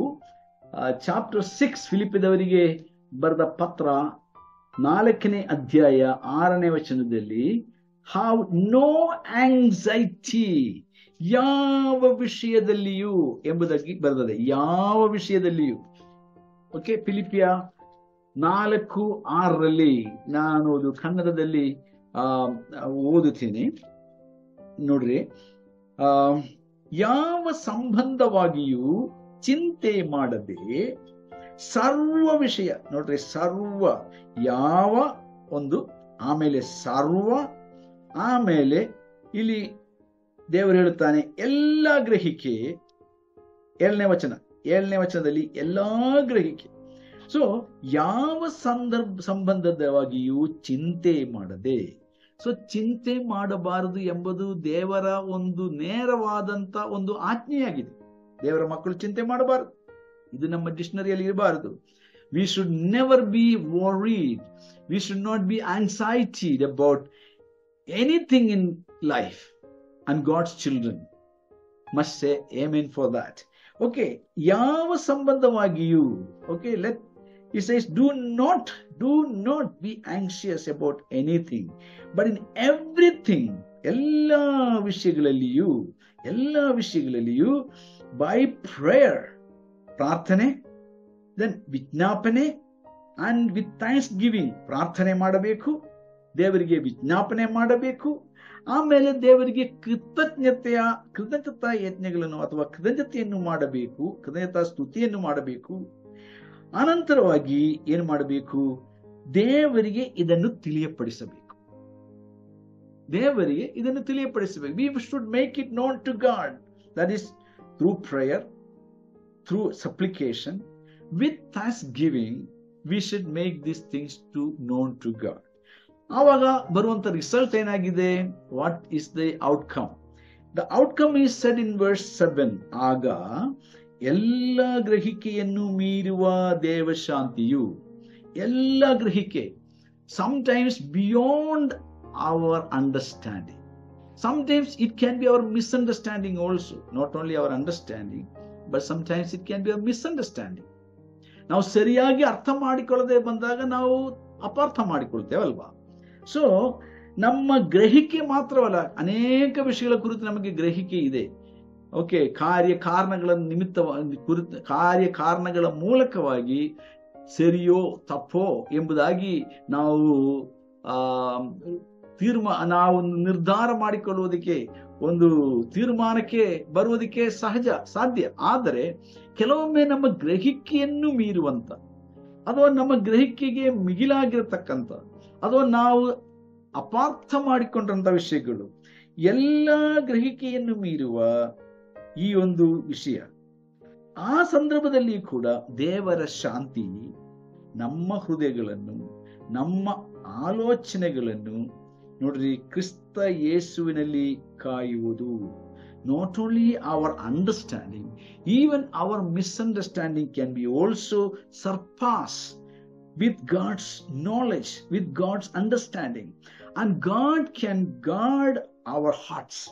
God can guard our minds through Jesus Christ our Lord. ನಮ್ಮ ಮನಸ್ಸು, ನಮ್ಮ ಹೃದಯ ಯೇಸು ಕ್ರಿಸ್ತನ ಮೂಲಕವಾಗಿ ಕಾಪಾಡಿಕೊಳ್ಳುವುದಕ್ಕೆ ಸಾಧ್ಯ. Mind and heart. That means not only our thinking, the faculty where we do all the thinking or the processing. ಅಷ್ಟು ಅಲ್ಲಿ ಮಾತ್ರವಲ್ಲ, ನಮ್ಮ spirit, heart simply means the very spirit of human being. ನಮ್ಮ ಆತ್ಮ ಮತ್ತು ನಮ್ಮ ಮನಸ್ಸು, ನಮ್ಮ ಬುದ್ಧಿಮಂಡಲದಲ್ಲಿ ಹೋರಾಟ ಆಗುವಂತ ನೂರಾರು ಆಲೋಚನೆಗಳು, ಕಲ್ಲೋಲದಂತೆ, ಸಮುದ್ರದ ಅಲೆಗಳಂತೆ ಯಾವಾಗಲೂ ನಮ್ಮ ಮನಸ್ಸಿನಲ್ಲಿ ಹಾದು ಹೋಗುವಂತ ಈ ಒಂದು ಆಲೋಚನೆಗಳು, ಕೆಲವೊಮ್ಮೆ ಅದು ಒಳ್ಳೆ ಆಲೋಚನೆ ಆಗಬಹುದು ಅಥವಾ ಸರಿಯಾದ ಆಲೋಚನೆ ಆಗಿರಬಹುದು, ಕೆಲವೊಮ್ಮೆ ಅದು ತಪ್ಪಾದ ಆಲೋಚನೆ ಆಗಿರಬಹುದು. ಬಟ್ ಇದರ ಗೊಂದಲದಲ್ಲಿ, ಇದರ ಮಧ್ಯದಲ್ಲಿ ನಾವು ಸಿಕ್ಕಾಕೊಂಡಾದಾಗ we don't know what decision we should make. ನಾವು ಯಾವ ರೀತಿಯಲ್ಲಿ ಒಂದು ತೀರ್ಮಾನ ತೆಗೆದುಕೊಳ್ಳಬೇಕು ನಮಗೆ ಗೊತ್ತಾಗಲ್ಲ. ಅಂತ ಸಂದರ್ಭದಲ್ಲಿ ದೇವರ ಆತ್ಮನು, ನಮ್ಮೊಳಗಡೆ ಇರುವಂತ ದೇವರ ಆತ್ಮನು, ನಮಗೆ ಪ್ರಾರ್ಥನೆಗೆ ಸಹಾಯ ಮಾಡುವಂತ ದೇವರ ಆತ್ಮನು, ವಿಜ್ಞಾಪನೆ ಮಾಡೋದಕ್ಕೆ ಸಹಾಯ ಮಾಡುವಂತ ದೇವರ ಆತ್ಮನು, ನಮಗೆ ದೇವರಿಗೆ ಕೃತಜ್ಞತಾ ಸ್ತುತಿಯನ್ನು ಮಾಡೋದಕ್ಕೆ ಸಹಾಯ ಮಾಡುವಂತ ದೇವರ ಆತ್ಮನು ಏನು ಮಾಡುತ್ತಾನೆ? ನಮ್ಮನ್ನು ಶಾಂತವಾಗಿ ಅಥವಾ ದೇವರ ಶಾಂತಿಯಲ್ಲಿ ನಮ್ಮನ್ನು ನೆಲೆಗೊಳಿಸುತ್ತಾನೆ ಎಂಬುದಾಗಿ ಬರ್ತದೆ. ಇದು ಬಹಳ ಸುಂದರವಾದಂತಹ ಒಂದು ವಚನ. ಎಷ್ಟೊಂದು ಗಂಭೀರವಾಗಿದೆ ನೋಡ್ರಿ ವಚನ. ಸೊ ಇಲ್ಲಿ ಪೌಲನು ಹೇಳುತ್ತಾ ಇದ್ದಾನೆ, ಕ್ರಿಸ್ತ ಯೇಸುವಿನಲ್ಲಿ ನಮ್ಮ ಹೃದಯವು, ಯೆರೆಮೀಯನ ಪುಸ್ತಕ 17ನೇ ಅಧ್ಯಾಯ, in the book of Jeremiah chapter 17 it says, our heart is desperately wicked. ನಮ್ಮ ಹೃದಯವು ಎಲ್ಲಕ್ಕಿಂತಲೂ ವಂಚಕವಾದದ್ದು. No one can understand our heart. In that means no one can understand our very mind. ನಮ್ಮ ಮನಸ್ಸಿನ ಗೊಂದಲ, ನಮ್ಮ ಮನಸ್ಸಿನ ವಿಚಾರಗಳು, ಕಲ್ಲೋಲದ ಸ್ಥಿತಿ ನಮಗೆ ಅರ್ಥ ಆಗೋದಿಲ್ಲ. ಆದ್ರೆ ಇವೆಲ್ಲವನ್ನು ಅರ್ಥ ಮಾಡಿಕೊಳ್ಳುವಂತ ದೇವರು ಎಂಬುದಾಗಿ ಅಲ್ಲಿ ಬರೆದಿದೆ. Who can understand the heart of man, who can understand the deep thoughts of man. ಇನ್ನೊಂದು ರೀತಿಯಲ್ಲಿ ಹೇಳಿದ್ರೆ, so from the very deep depth of the thought we make the decision. Okay, ನಮ್ಮ ಈ ಒಂದು ಆಳವಾದ ಮನಸ್ಸಿನ ಗೊಂದಲದಲ್ಲಿ ನಾವು ತೀರ್ಮಾನ ತೆಗೆದುಕೊಳ್ಳುವುದಕ್ಕೆ ಪ್ರಯಾಸ ಪಡುತ್ತೇವೆ. ಆಗ ನಮಗೆ ಶಾಂತ ಮನಸ್ಸು ಬೇಕು. ಶಾಂತ ಮನಸ್ಸಿಲ್ಲದೆ ಇರುವಾಗ ನಾವು ಡಿಸಿಷನ್ ಮಾಡಿಕೊಳ್ಳಬಾರದು. ಅನೇಕ ವಿಜ್ಞಾನಿಗಳು ಹೇಳ್ತಾರೆ, ನಾವು ಮನಸ್ಸು ಕಲ್ಲೋಲವಾಗಿರುವಾಗ ತೀರ್ಮಾನ ತೆಗೆದುಕೊಳ್ಳಬಾರದು ಅಂತ ಜ್ಞಾನಿಗಳು ಹೇಳ್ತಾರೆ. ಸೈಕಾಲಜಿಸ್ಟ್ಗಳು, ತಜ್ಞರುಗಳು ಹೇಳ್ತಾರೆ. ಸೊ ನಾವು ಈ ಒಂದು ಗೊಂದಲದ ಸ್ಥಿತಿಗೆ ಒಳಗಾಗುವಾಗ ನಮಗೆ ಶಾಂತ ಮನಸ್ಸು ಕೊಡುವುದು ಯಾರಾಗಿದ್ದಾನೆ? ಕೊಡುವವನು ದೇವರೇ ಆಗಿದ್ದಾನೆ. ಯಾಕೆ? ದೇವರು ನಮ್ಮ ಮನಸ್ಸಿನ ಸ್ಥಿತಿಯನ್ನು ಬಲ್ಲಾತನು ಎಂಬುದಾಗಿ ಯೆರೆಮೀಯನ ಮೂಲಕವಾಗಿ 17ನೇ ಅಧ್ಯಾಯದಲ್ಲಿ 7ರಿಂದ 9ನೇ ವಾಕ್ಯ ತನಕ ನೀವು ಓದಿ ನೋಡ್ರಿ. ಅಲ್ಲಿ ಸ್ಪಷ್ಟವಾಗಿ ಅಲ್ಲಿ ನಾವು ನೋಡುತ್ತೇವೆ, ಹೃದಯವನ್ನು ತಿಳಿದಂತವನು ದೇವರಾಗಿದ್ದಾನೆ. ಹೃದಯವನ್ನು ಮಾತ್ರವಲ್ಲ, ಅವನ ಅಂತರಿಂದ್ರಿಯಗಳನ್ನು, ಅಂತರದ ಆಲೋಚನೆಗಳನ್ನು ಗ್ರಹಿಸಿಕೊಳ್ಳುವಂತ ದೇವರು. ಯೆಶಾಯನ ಪುಸ್ತಕ 26ನೇ ಅಧ್ಯಾಯದಲ್ಲಿ ಒಂದು ಕಡೆಯಲ್ಲಿ ಹೀಗೆ ಬರೆದ, thou dost, you shall keep him in perfect peace. ನೋಡ್ರಿ, ಪರ್ಫೆಕ್ಟ್ ಪೀಸ್, ಸಂಪೂರ್ಣ ಮನಶಾಂತಿಯಲ್ಲಿ, ಸಮಾಧಾನದಲ್ಲಿ ನೆಲೆಗೊಳಿಸುವನು. ಯಾರು ನೆಲೆಗೊಳಿಸುವನು? whose mind is fixed on God. ಯಾರ ಮನಸ್ಸು, ಯಾರ ಹೃದಯವು ಯೆಹೋವನಲ್ಲಿ ಸ್ಥಿರವಾಗಿ ಇಟ್ಟುಕೊಳ್ಳುತ್ತಾನೋ, ದೇವರ ವಾಕ್ಯಗಳಲ್ಲಿ ಸ್ಥಿರವಾಗಿ ಇಟ್ಟುಕೊಳ್ಳುತ್ತಾನೋ. ಅದು ನಾನು ಆರಂಭದಲ್ಲಿ ಹೇಳಿದ್ದು, ದೇವರ ವಾಕ್ಯದ ಬೆಳಕಿನಲ್ಲಿ ಈ ಪ್ರಶ್ನೆಗಳು ನಾವು ಕೇಳಿ ಅದಕ್ಕೆ ಸರಿಯಾಗಿ ಉತ್ತರವನ್ನು ಕಂಡುಕೊಂಡರೆ ಇದು ದೇವರ ಚಿತ್ತವೋ ಅಲ್ಲವೋ ಎಂಬುದನ್ನು ನಾವು ರುಚಿಪಡಿಸಿಕೊಳ್ಳುವುದಕ್ಕೆ ಸಾಧ್ಯ. ನಾನು ಈಗ ಹೇಳುತ್ತಾ ಇರುವಂತದ್ದೇನು? ಈಗ ನಾನು ಹೇಳುತ್ತಾ ಇರುವಂತದ್ದು 5ನೆಯ ಪ್ರಶ್ನೆಯಾಗಿದೆ. Can I ask God to bless me when as I do it? ನಾನು ಈ ಕೆಲಸವನ್ನು ಮಾಡುವುದಕ್ಕೆ ಮುಂಚಿತವಾಗಿ, ದೇವರೇ ನಾನು ಮಾಡುವಂತ ಈ ಕೆಲಸವನ್ನು ನೀನು ಆಶೀರ್ವಾದ ಮಾಡು ಎಂದು ಹೇಳಲಿಕ್ಕೆ ಸಾಧ್ಯವಾ? ನಾನೊಂದು ಕೆಲಸಕ್ಕೆ ಹೋಗ್ತಾ ಇದ್ದೀನಿ, ಸ್ವಾಮಿ ಈ ಕಾರ್ಯಕ್ಕೆ ನಾನು ಹೋಗಬೇಕಾ ಬೇಡವಾ? ನೀನು ಏನು ಹೇಳ್ತೀಯ? ನೀ ನನ್ನ ಆಶೀರ್ವದಿಸಿ ಎಂದು ಹೇಳುವಾಗ ನನಗೆ ಗೊಂದಲವಾಗ್ತಾ ಇದೆಯಾ? ನನಗೆ ಗಲಿಬಿಲಿ ಆಗ್ತಾ ಇದೆಯಾ? ಅಥವಾ ನನ್ನ ಮನಸ್ಸಿಗೆ ಸಮಾಧಾನ ಇದೆಯಾ? ನನಗೆ ನೆಮ್ಮದಿ ಇದೆಯಾ? ನನ್ನ ಅಂತರಾತ್ಮ ನನಗೆ ಹೇಳುತ್ತಾ ಇದೆ, ಹೋಗು, ನಾನು ನಿನ್ನ ಸಂಗಡ ಇದ್ದೇನೆ. ಅಥವಾ ಕೆಲವೊಮ್ಮೆ ದೇವರು ನಮಗೆ ತನ್ನ ವಾಕ್ಯದ ಮೂಲಕವಾಗಿಯೇ ಮಾತಾಡುವನು. ದೇವರು ನಮಗೆ ತಕ್ಷಣವೇ ನಮ್ಮ ಮನಸ್ಸಿಗೆ ಒಂದಾನೊಂದು ವಚನ ನಮಗೆ ಜ್ಞಾಪಕಕ್ಕೆ ತಂದು ನಮ್ಮ ಮನಸ್ಸನ್ನು ದೃಢಪಡಿಸಿಕೊಳ್ತಾನೆ. ಹೀಗೆ ದೇವರ ಚಿತ್ತವನ್ನು ನಾವು ತಿಳ್ಕೊಳ್ಳುವುದಕ್ಕೆ ಸಾಧ್ಯ. ನಾನು ಇದನ್ನು ಹೆಚ್ಚಾಗಿ ವಿವರಿಸುವುದಕ್ಕೆ ಈಗ ಸಮಯ, ಈಗಾಗಲೇ ನಾನು ಒಂದು ವಿಷಯ ಅಷ್ಟೇ ಹೇಳಿದ್ದೇನೆ. ಎರಡನೇ ವಿಷಯ ವಿಲ್ ಮೈ ಡೂಯಿಂಗ್ ಅಂದ್ರೆ 6th question that we need to ask. ನಾವು ಕೇಳಬೇಕಾದಂತ 6ನೆಯ ಪ್ರಶ್ನೆ, how can I find God's will? ದೇವರ ಚಿತ್ತ ನಾನು ತಿಳ್ಕೊಳ್ಳುವುದಾದ್ರೂ ಹೇಗೆ ಎಂಬುದಕ್ಕೆ 6ನೇ ಪ್ರಶ್ನೆ. Will my doing it blunt my spiritual edge in any way? ನಾನು ಮಾಡುವಂತ ಈ ಕೆಲಸದ ಮೂಲಕ, ಈ ಕಾರ್ಯದ ಮೂಲಕವಾಗಿ ನನ್ನ ಆತ್ಮೀಕ ಜೀವನಕ್ಕೆ ಯಾವುದಾದರೂ ಗೊಂದಲ ಸಂಭವಿಸುವುದೇ? ಯಾವುದಾದರೂ ತೊಂದರೆ ಆಗುವುದೇ? ಸಿಂಪಲ್ ಪ್ರಶ್ನೆ, ಬಟ್ ತುಂಬಾ ಗಂಭೀರವಾಗಿದೆ ಈ ಪ್ರಶ್ನೆ.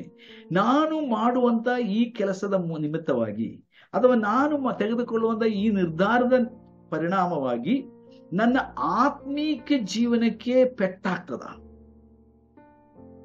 ನನ್ನ ಆತ್ಮೀಕ ಜೀವನಕ್ಕೆ ಪೆಟ್ಟಾಗ್ತದ? ನನ್ನ ಆತ್ಮೀಕ ಕತ್ತಿ ಮೊಂಡಾಗುತ್ತದ? ಹದವಿಲ್ಲದೆ ಹೋಗುತ್ತದ? ನಾನು ಉಪಯೋಗ ಶೂನ್ಯನಾಗಿ ಹೋಗುವುದಕ್ಕೆ ಸಾಧ್ಯವೋ ಎಂಬುದಾಗಿ ಪ್ರಶ್ನಿಸಬೇಕು. ಇದು 6ನೆಯ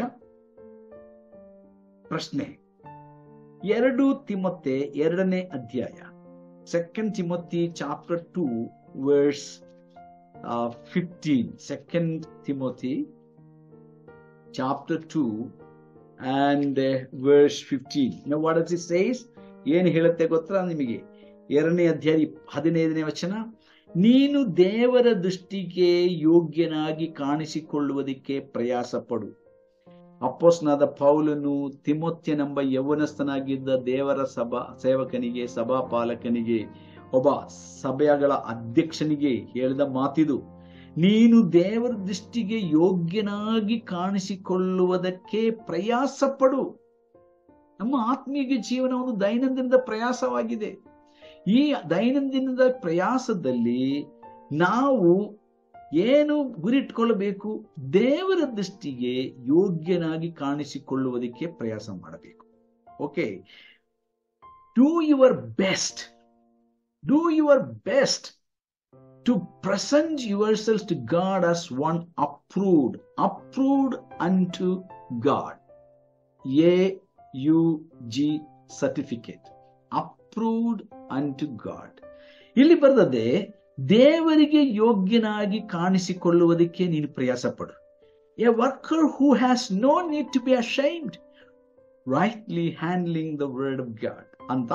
ಅಂದ್ರೆ ದೇವರ ಯಾವ ಅವಮಾನಕ್ಕೂ ಗುರಿಯಾಗದ ಕೆಲಸದವನು ಸತ್ಯವಾಕ್ಯವನ್ನು ಸರಿಯಾಗಿ ಉಪದೇಶಿಸುವವನು ಆಗಿರು. ಇನ್ನೊಂದು ಮಾತಲ್ಲಿ ಹೇಳುವುದಾದ್ರೆ, ಇಲ್ಲಿ ಮುಖ್ಯವಾಗಿ ನಾನು ಹೇಳಲಿಕ್ಕೆ ಬಯಸುವುದು, ನಮಗೆ ಅವಮಾನ ಉಂಟಾಗುವ ಯಾವ ಕಾರ್ಯವಾದರೂ ನಮ್ಮ ಜೀವನದಲ್ಲಿ ನಾವು ಮಾಡುವುದಕ್ಕೆ ನಾವು ನಿರ್ಧಾರ ತೆಗೆದುಕೊಳ್ಳಬಾರದು. ಹಾಗಾದರೆ ದೇವರ ಚಿತ್ತವೋ ಏನೋ ಎಂಬುದಾಗಿ ನಾವು ತಿಳ್ಕೊಳ್ಳಬೇಕಾದರೆ ಇದರಿಂದ ನನಗೆ ಅವಮಾನವಾಗ್ತದ? ನನ್ನ ಆತ್ಮೀಕ ಜೀವನಕ್ಕೆ ಪೆಟ್ಟಾಗ್ತದ? ನನ್ನ ಆತ್ಮೀಕ ಹದತ್ತನ ಅದು ಕಡಿಮೆಯಾಗುತ್ತದ, ಮೊಂಡಾಗುತ್ತದ ಎಂಬುದಾಗಿ ಆಲೋಚನೆ ಮಾಡ್ರಿ. Will it blunt my spiritual edges? God wants that you and me through our life must be like a sharp sword, maybe like a sharp sword. ಹದವಾದ ಒಂದು ಕತ್ತಿಯ ಹಾಗೆ, ಖಡ್ಗದ ಹಾಗೆ ನಾವಿರಬೇಕು ಎಂಬುದಾಗಿ ದೇವರು ಬಯಸ್ತಾನೆ. ದೇವರು ಅದಕ್ಕೋಸ್ಕರವಾಗಿ ತನ್ನ ವಚನ ಎಂಬ ಇಬ್ಬಾಯಿ ಕತ್ತಿಯನ್ನು ನಮಗೆ ಕೊಟ್ಟಿದ್ದಾನೆ. God has given us this two-edged sword, that is God's word. And when we do everything according to this God's word, our life also will be sharpened. ನಮ್ಮ ಜೀವನವು ಕೂಡ ಯಾವಾಗಲೂ ಶಾರ್ಪ್ ಆಗಿರುತ್ತದೆ.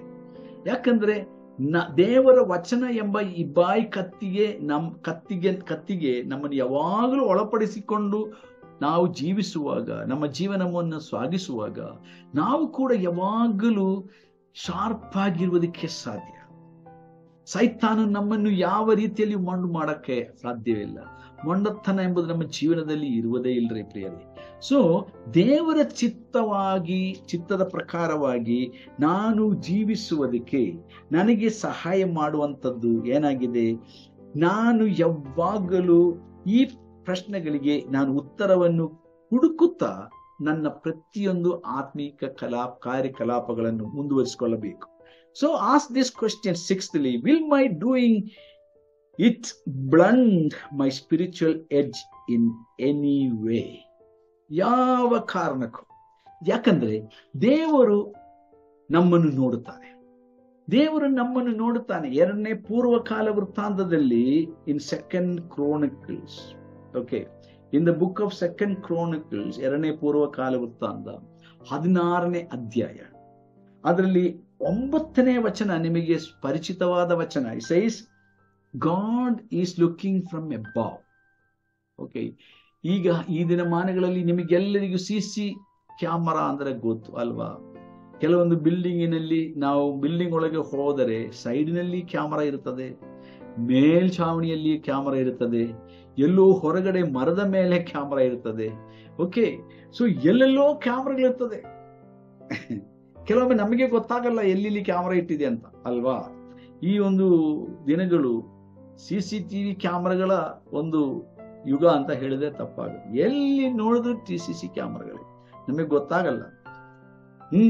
ನಮ್ಮ ಮನೆಗೆ ಪೆನಾಲಿಟಿ ಬಿಲ್ ಬಂದಾಗ ನಮಗೆ ಗೊತ್ತಾಗ್ತದೆ, ಓ ನಾನು ಟ್ರಾಫಿಕ್ ರೂಲ್ ಮೀರಿದೆಯಲ್ಲ, ಅಥವಾ ನಾನು ಪಾರ್ಕ್ ಮಾಡದ ಜಾಗದಲ್ಲಿ ಪಾರ್ಕಿಂಗ್ ಮಾಡಿದೆಯಲ್ಲ, ಅಥವಾ ನಾನು ಈ ತಪ್ಪು ಮಾಡಿದೆ, ನಾನು ಇಲ್ಲಿ ಉಗುಳಿದನಲ್ಲ, ಅಲ್ಲಿ ನಾನು ಪೇಪರ್ ಬಿಸಾಡಿದ. ನಮ್ಮ ದೇಶದಲ್ಲಿ ಅದು ಪ್ರಾಬ್ಲಮ್ ಇಲ್ಲ ನೋಡ್ರಿ. ಪರದೇಶಕ್ಕೆ ಹೋದರೆ ನಾವು ಉಗುಳಿದರೆ ಸಾಕು, ಎಲ್ಲದೊಂದು ತುಂಡು ಪೇಪರ್ ಬಿಸಾಡಿದ್ರೆ ಸಾಕು, ಆಮೇಲೆ ನಾವು ಒಂದು 15 ಒಂದು 50 ಒಂದು 100 ಮೀಟರ್ ದೂರ ನಾವು ಮುಟ್ಟೋದಕ್ಕೆ ಮುಂಚಿತವಾಗಿ ಪೊಲೀಸರು ಮಧ್ಯದಲ್ಲಿ ನಮ್ಮನ್ನು ಅಡ್ಡ ನಿಲ್ಲಿಸಿ ನಮಗೆ ಬರ್ಕೊಡ್ತಾರೆ ಪೆನಾಲಿಟಿ.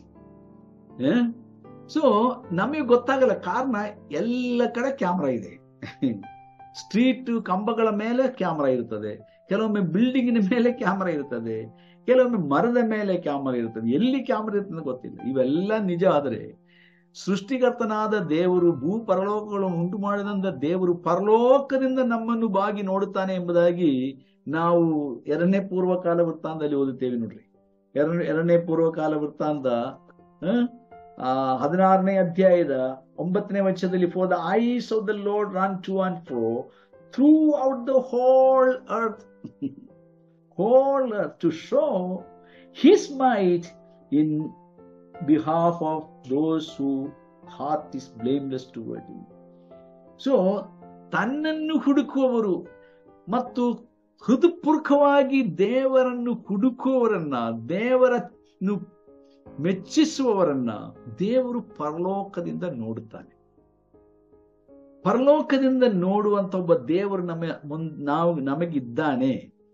ನನ್ನನ್ನು ವಾಚ್ ಮಾಡುವಂತ ಒಬ್ಬ ದೇವರು ಪರಲೋಕದಲ್ಲಿ ಇದ್ದಾನೆ ಎಂಬ ಪ್ರಜ್ಞೆ ನಮಗಿದ್ದರೆ ನಾವು ಯಾವ ಜಾಗದಲ್ಲಿ ಇದ್ದರೂ ನಾವು ಎಷ್ಟು ಮಾತ್ರಕ್ಕೂ ಪರಿಶುದ್ಧರಾಗಿ ಜೀವಿಸೋದಕ್ಕೆ ಪ್ರಯಾಸ ಪಡ್ತೇವೆ ಅಲ್ವೇ? ನಾವು ಬಹಳ ಎಚ್ಚರಿಕೆಯಿಂದ ಮಾತಾಡ್ತೀವಿ ಅಲ್ಲವೇ?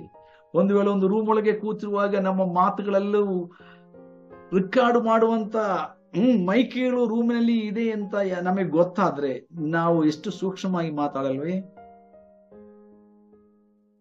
ಯೋಚನೆ ಮಾಡ್ರಿ. ದೇವರ ವಚನ ಹೇಳುತ್ತದೆ, ನಾವು ಆಡುವಂತ ಸುಮ್ಮನೆ ಆಡುವ ಮಾತಿಗೆ ನಾವು ದೇವರ ಮುಂದೆ ಲೆಕ್ಕ ಕೊಡಬೇಕು. ಮತ್ತಾನ ಸುವಾರ್ತೆಯಲ್ಲಿ ಹಾಗೆ ಸ್ವಾಮಿ ಹೇಳಿದ್ದಾನೆ, ಸುಮ್ಮನೆ ಆಡುವ ಮಾತಿಗೆ ನಾವು ಗಂಭೀರವಾಗಿ ಮಾತಾಡುವ ಮಾತಿಗೂ ಲೆಕ್ಕ ಕೊಡಬೇಕು, ಸುಮ್ಮನೆ ಮಾತಾಡುವ ಮಾತಿಗೂ ಲೆಕ್ಕ ಕೊಡಬೇಕು. ಹಾಗೆ ನಾವು ಮಾಡುವಂತ ಪ್ರತಿಯೊಂದು ಮಾತಿಗೂ, ಆಡುವ ಮಾತಿಗೂ ಮಾತ್ರವಲ್ಲ, ಮಾಡುವ ಕಾರ್ಯಗಳಿಗೂ ನಾವು ದೇವರಿಗೆ ಲೆಕ್ಕ ಕೊಡಬೇಕಾಗಿದೆ ಅಂತ ನಮಗೆ ಗೊತ್ತಿದ್ದರೆ ನಾವು ಎಷ್ಟು ಸೂಕ್ಷ್ಮವಾಗಿ ನಾವು ಮಾತಾಡ್ತೇವಲ್ವಾ, ನಾವು ಎಷ್ಟು ಸೂಕ್ಷ್ಮವಾಗಿ ಕೆಲಸ ಮಾಡ್ತೇವಲ್ವಾ. ನನ್ನನ್ನು ನೋಡೋರಿದ್ದಾರೆ ಎಂಬಂತ ಒಂದು ಯೋಚನೆ ನಮಗೆ, ನಮ್ಮ ಕಚೇರಿಯಲ್ಲಿ ನಾವು ಏನಾದ್ರೂ ತಪ್ಪು ಮಾಡಕ್ಕಾಗುತ್ತಾ ಹೇಳಿ?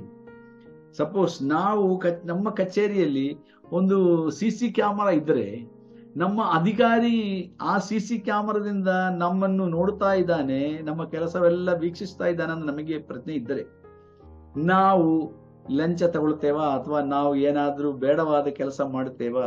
ಆಫೀಸ್ನ ಕಾನೂನಿಗೆ ವಿರುದ್ಧವಾದ ಏನಾದ್ರೂ ಕೆಲಸ ನಾವು ಮಾಡ್ತೇವಾ?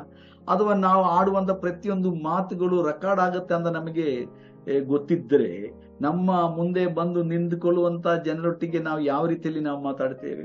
ಯೋಚನೆ ಮಾಡ್ರಿ.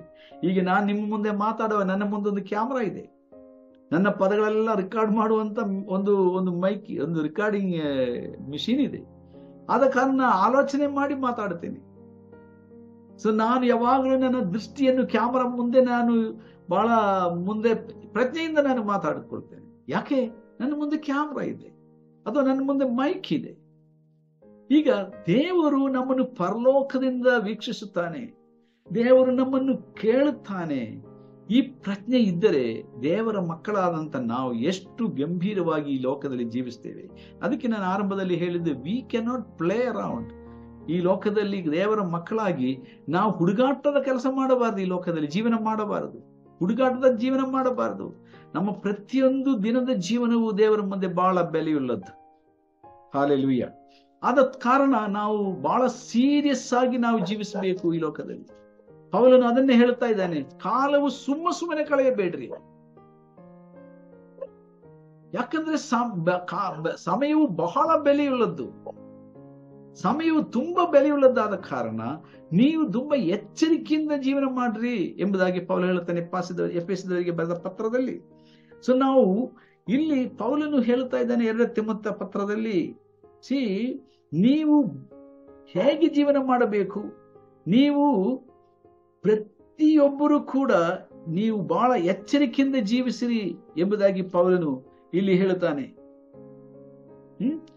ಯಾಕಂದ್ರೆ ನಮ್ಮ ಜೀವನವು ದೇವರಿಗೆ ತುಂಬಾ ಬೆಲೆಯುಳ್ಳ ಜೀವನವಾಗಿದೆ. ಯಾಕೆ? ಆತನು ತನ್ನ ಬೆಲೆಯುಳ್ಳ ಜೀವನ ನಮಗೆ ಆತನು ಮುಡುಪಾಗಿ ಕೊಟ್ಟಿದ್ದಾನೆ. So we must be always thinking that our life should be very very profitable. ಅದು ದೇವರಿಗೆ ಮೆಚ್ಚುಗೆಯಾಗಿರಬೇಕು ಎಂಬುದಾಗಿ ನಾವು ಭಾವಿಸಿಕೊಳ್ಳಬೇಕು. ಸೊ ನೆಕ್ಸ್ಟ್ ಇನ್ನೊಂದು ಪ್ರಶ್ನೆ ನಾವು ದೇವರಿಗೆ ಕೇಳಬೇಕಾದೇನಂತಂದ್ರೆ, ಇದು 1ನೇ ಕೊರಿಂಥ ಪತ್ರ, 1 Corinthians 1ನೇ ಕೊರಿಂಥ 5ನೇ ಅಧ್ಯಾಯ 6ನೇ ಅಧ್ಯಾಯ, 1ನೇ ಕೊರಿಂಥ 6ನೇ ಅಧ್ಯಾಯ ಅದರ 12ನೇ ವಚನದಲ್ಲಿ ನಾವು ಓದುವಾಗ, 1ನೇ ಕೊರಿಂಥ 6 ಅದರ 12ನೇ ವಚನ, ಇದೇ ವಚನ 10ನೇ ಅಧ್ಯಾಯದಲ್ಲಿ ಕೂಡ ಪೌಲನು ಹೇಳುತ್ತಾನೆ. 10ನೇ ಅಧ್ಯಾಯ 23ನೇ ವಚನದಲ್ಲಿ 23ನೇ ವಚನದಲ್ಲಿ ಎರಡು ಒಂದೇ ಆಗಿದೆ. ಅಂದ್ರೆ ಆಲ್ಮೋಸ್ಟ್ ಸೇಮ್. ಎಲ್ಲ ಕಾರ್ಯಗಳಲ್ಲೂ ಮಾಡುವುದಕ್ಕೆ ನನಗೆ ಸ್ವಾತಂತ್ರ್ಯ ಉಂಟು. ಪೌಲ ಹೇಳ್ತಾ ಇದ್ದಾನೆ, all things are lawful for me but not all things are helpful. All things are lawful but not all things build up. 6ನೇ ಅಧ್ಯಾಯ, ಇದು 10ನೇ ಅಧ್ಯಾಯದ 23ನೇ ವಚನ.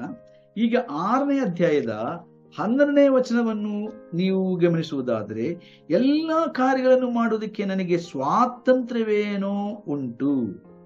All things are lawful for me, but not all things are helpful. All things are lawful for me, but I will not be enslaved by anything. ನೋಡ್ರಿ, ಈಗ ಇದರ ಅರ್ಥ ಏನು? ನಾನು ಏನು ಹೇಳಲಿಕ್ಕೆ ಬಯಸ್ತಾ ಇದ್ದೇನೆ? Will it be spiritually profitable and edifying to the best of my knowledge. ನನ್ನ ಬುದ್ಧಿಗೆ ತಕ್ಕಂತೆ ನಾನು ಆಲೋಚನೆ ಮಾಡಿಕೊಳ್ಳುವುದಾದರೆ, ನಾನು ತೆಗೆದುಕೊಳ್ಳುವಂತ ಈ ಒಂದು ತೀರ್ಮಾನದ ಮೂಲಕವಾಗಿ ಇದು ನನ್ನ ಆತ್ಮೀಕ ಜೀವನಕ್ಕೆ ಪ್ರಯೋಜನವಾಗುತ್ತದಾ? ಇದರಿಂದ ಬೇರೆಯವರಿಗೆ ಪ್ರಯೋಜನವಾಗುತ್ತದಾ? ಅವರಿಗೆ ಪ್ರೋತ್ಸಾಹ ಉಂಟಾಗುತ್ತದ? ಅವರ ಆತ್ಮೀಕ ಜೀವನಕ್ಕೆ ಉತ್ತೇಜನವಾಗುತ್ತದ? ಓಕೆ, ಇದು ನನಗೆ ಮಾತ್ರವಲ್ಲ ಉಪಯೋಗ ಆಗಬೇಕಾದದ್ದು. ನಾನು ತೆಗೆದುಕೊಳ್ಳುವಂತ ಈ ತೀರ್ಮಾನದಿಂದ ನನಗೆ ಮಾತ್ರವಲ್ಲ ಆಶೀರ್ವಾದ ಬರಬೇಕಾದದ್ದು, ನನ್ನ ಜೊತೆ ಸಹೋದರ ಸಹೋದರಿಯರಿಗೆ ಇದರಿಂದ ಆಶೀರ್ವಾದವಾಗುತ್ತದ, ಇದರಿಂದ ಉಪಯೋಗವಾಗುತ್ತದೆಯೇ ಎಂಬ ಪ್ರಶ್ನೆಗೆ ಉತ್ತರ ಕಂಡುಕೋಬೇಕು. So before we doing something, before we going somewhere, or before we plan something in our life, we must ask this 7th question. This is the 7th question, and we must find the right answer to this question. Then we will clearly understand whether it is God's will or not. ದೇವರ ಚಿತ್ತವೋ ಅಲ್ಲವೋ ಎಂಬುದಾಗಿ ನಾವು ಸ್ಪಷ್ಟೀಕರಿಸಿಕೊಳ್ಳುವುದಕ್ಕೆ, ದೃಢೀಕರಿಸಿಕೊಳ್ಳುವುದಕ್ಕೆ ಸರಿಯಾಗಿ ನಮಗೆ ಸಹಾಯ ಆಗುವಂತ 7ನೇ ಪ್ರಶ್ನೆಯಾಗಿದೆ.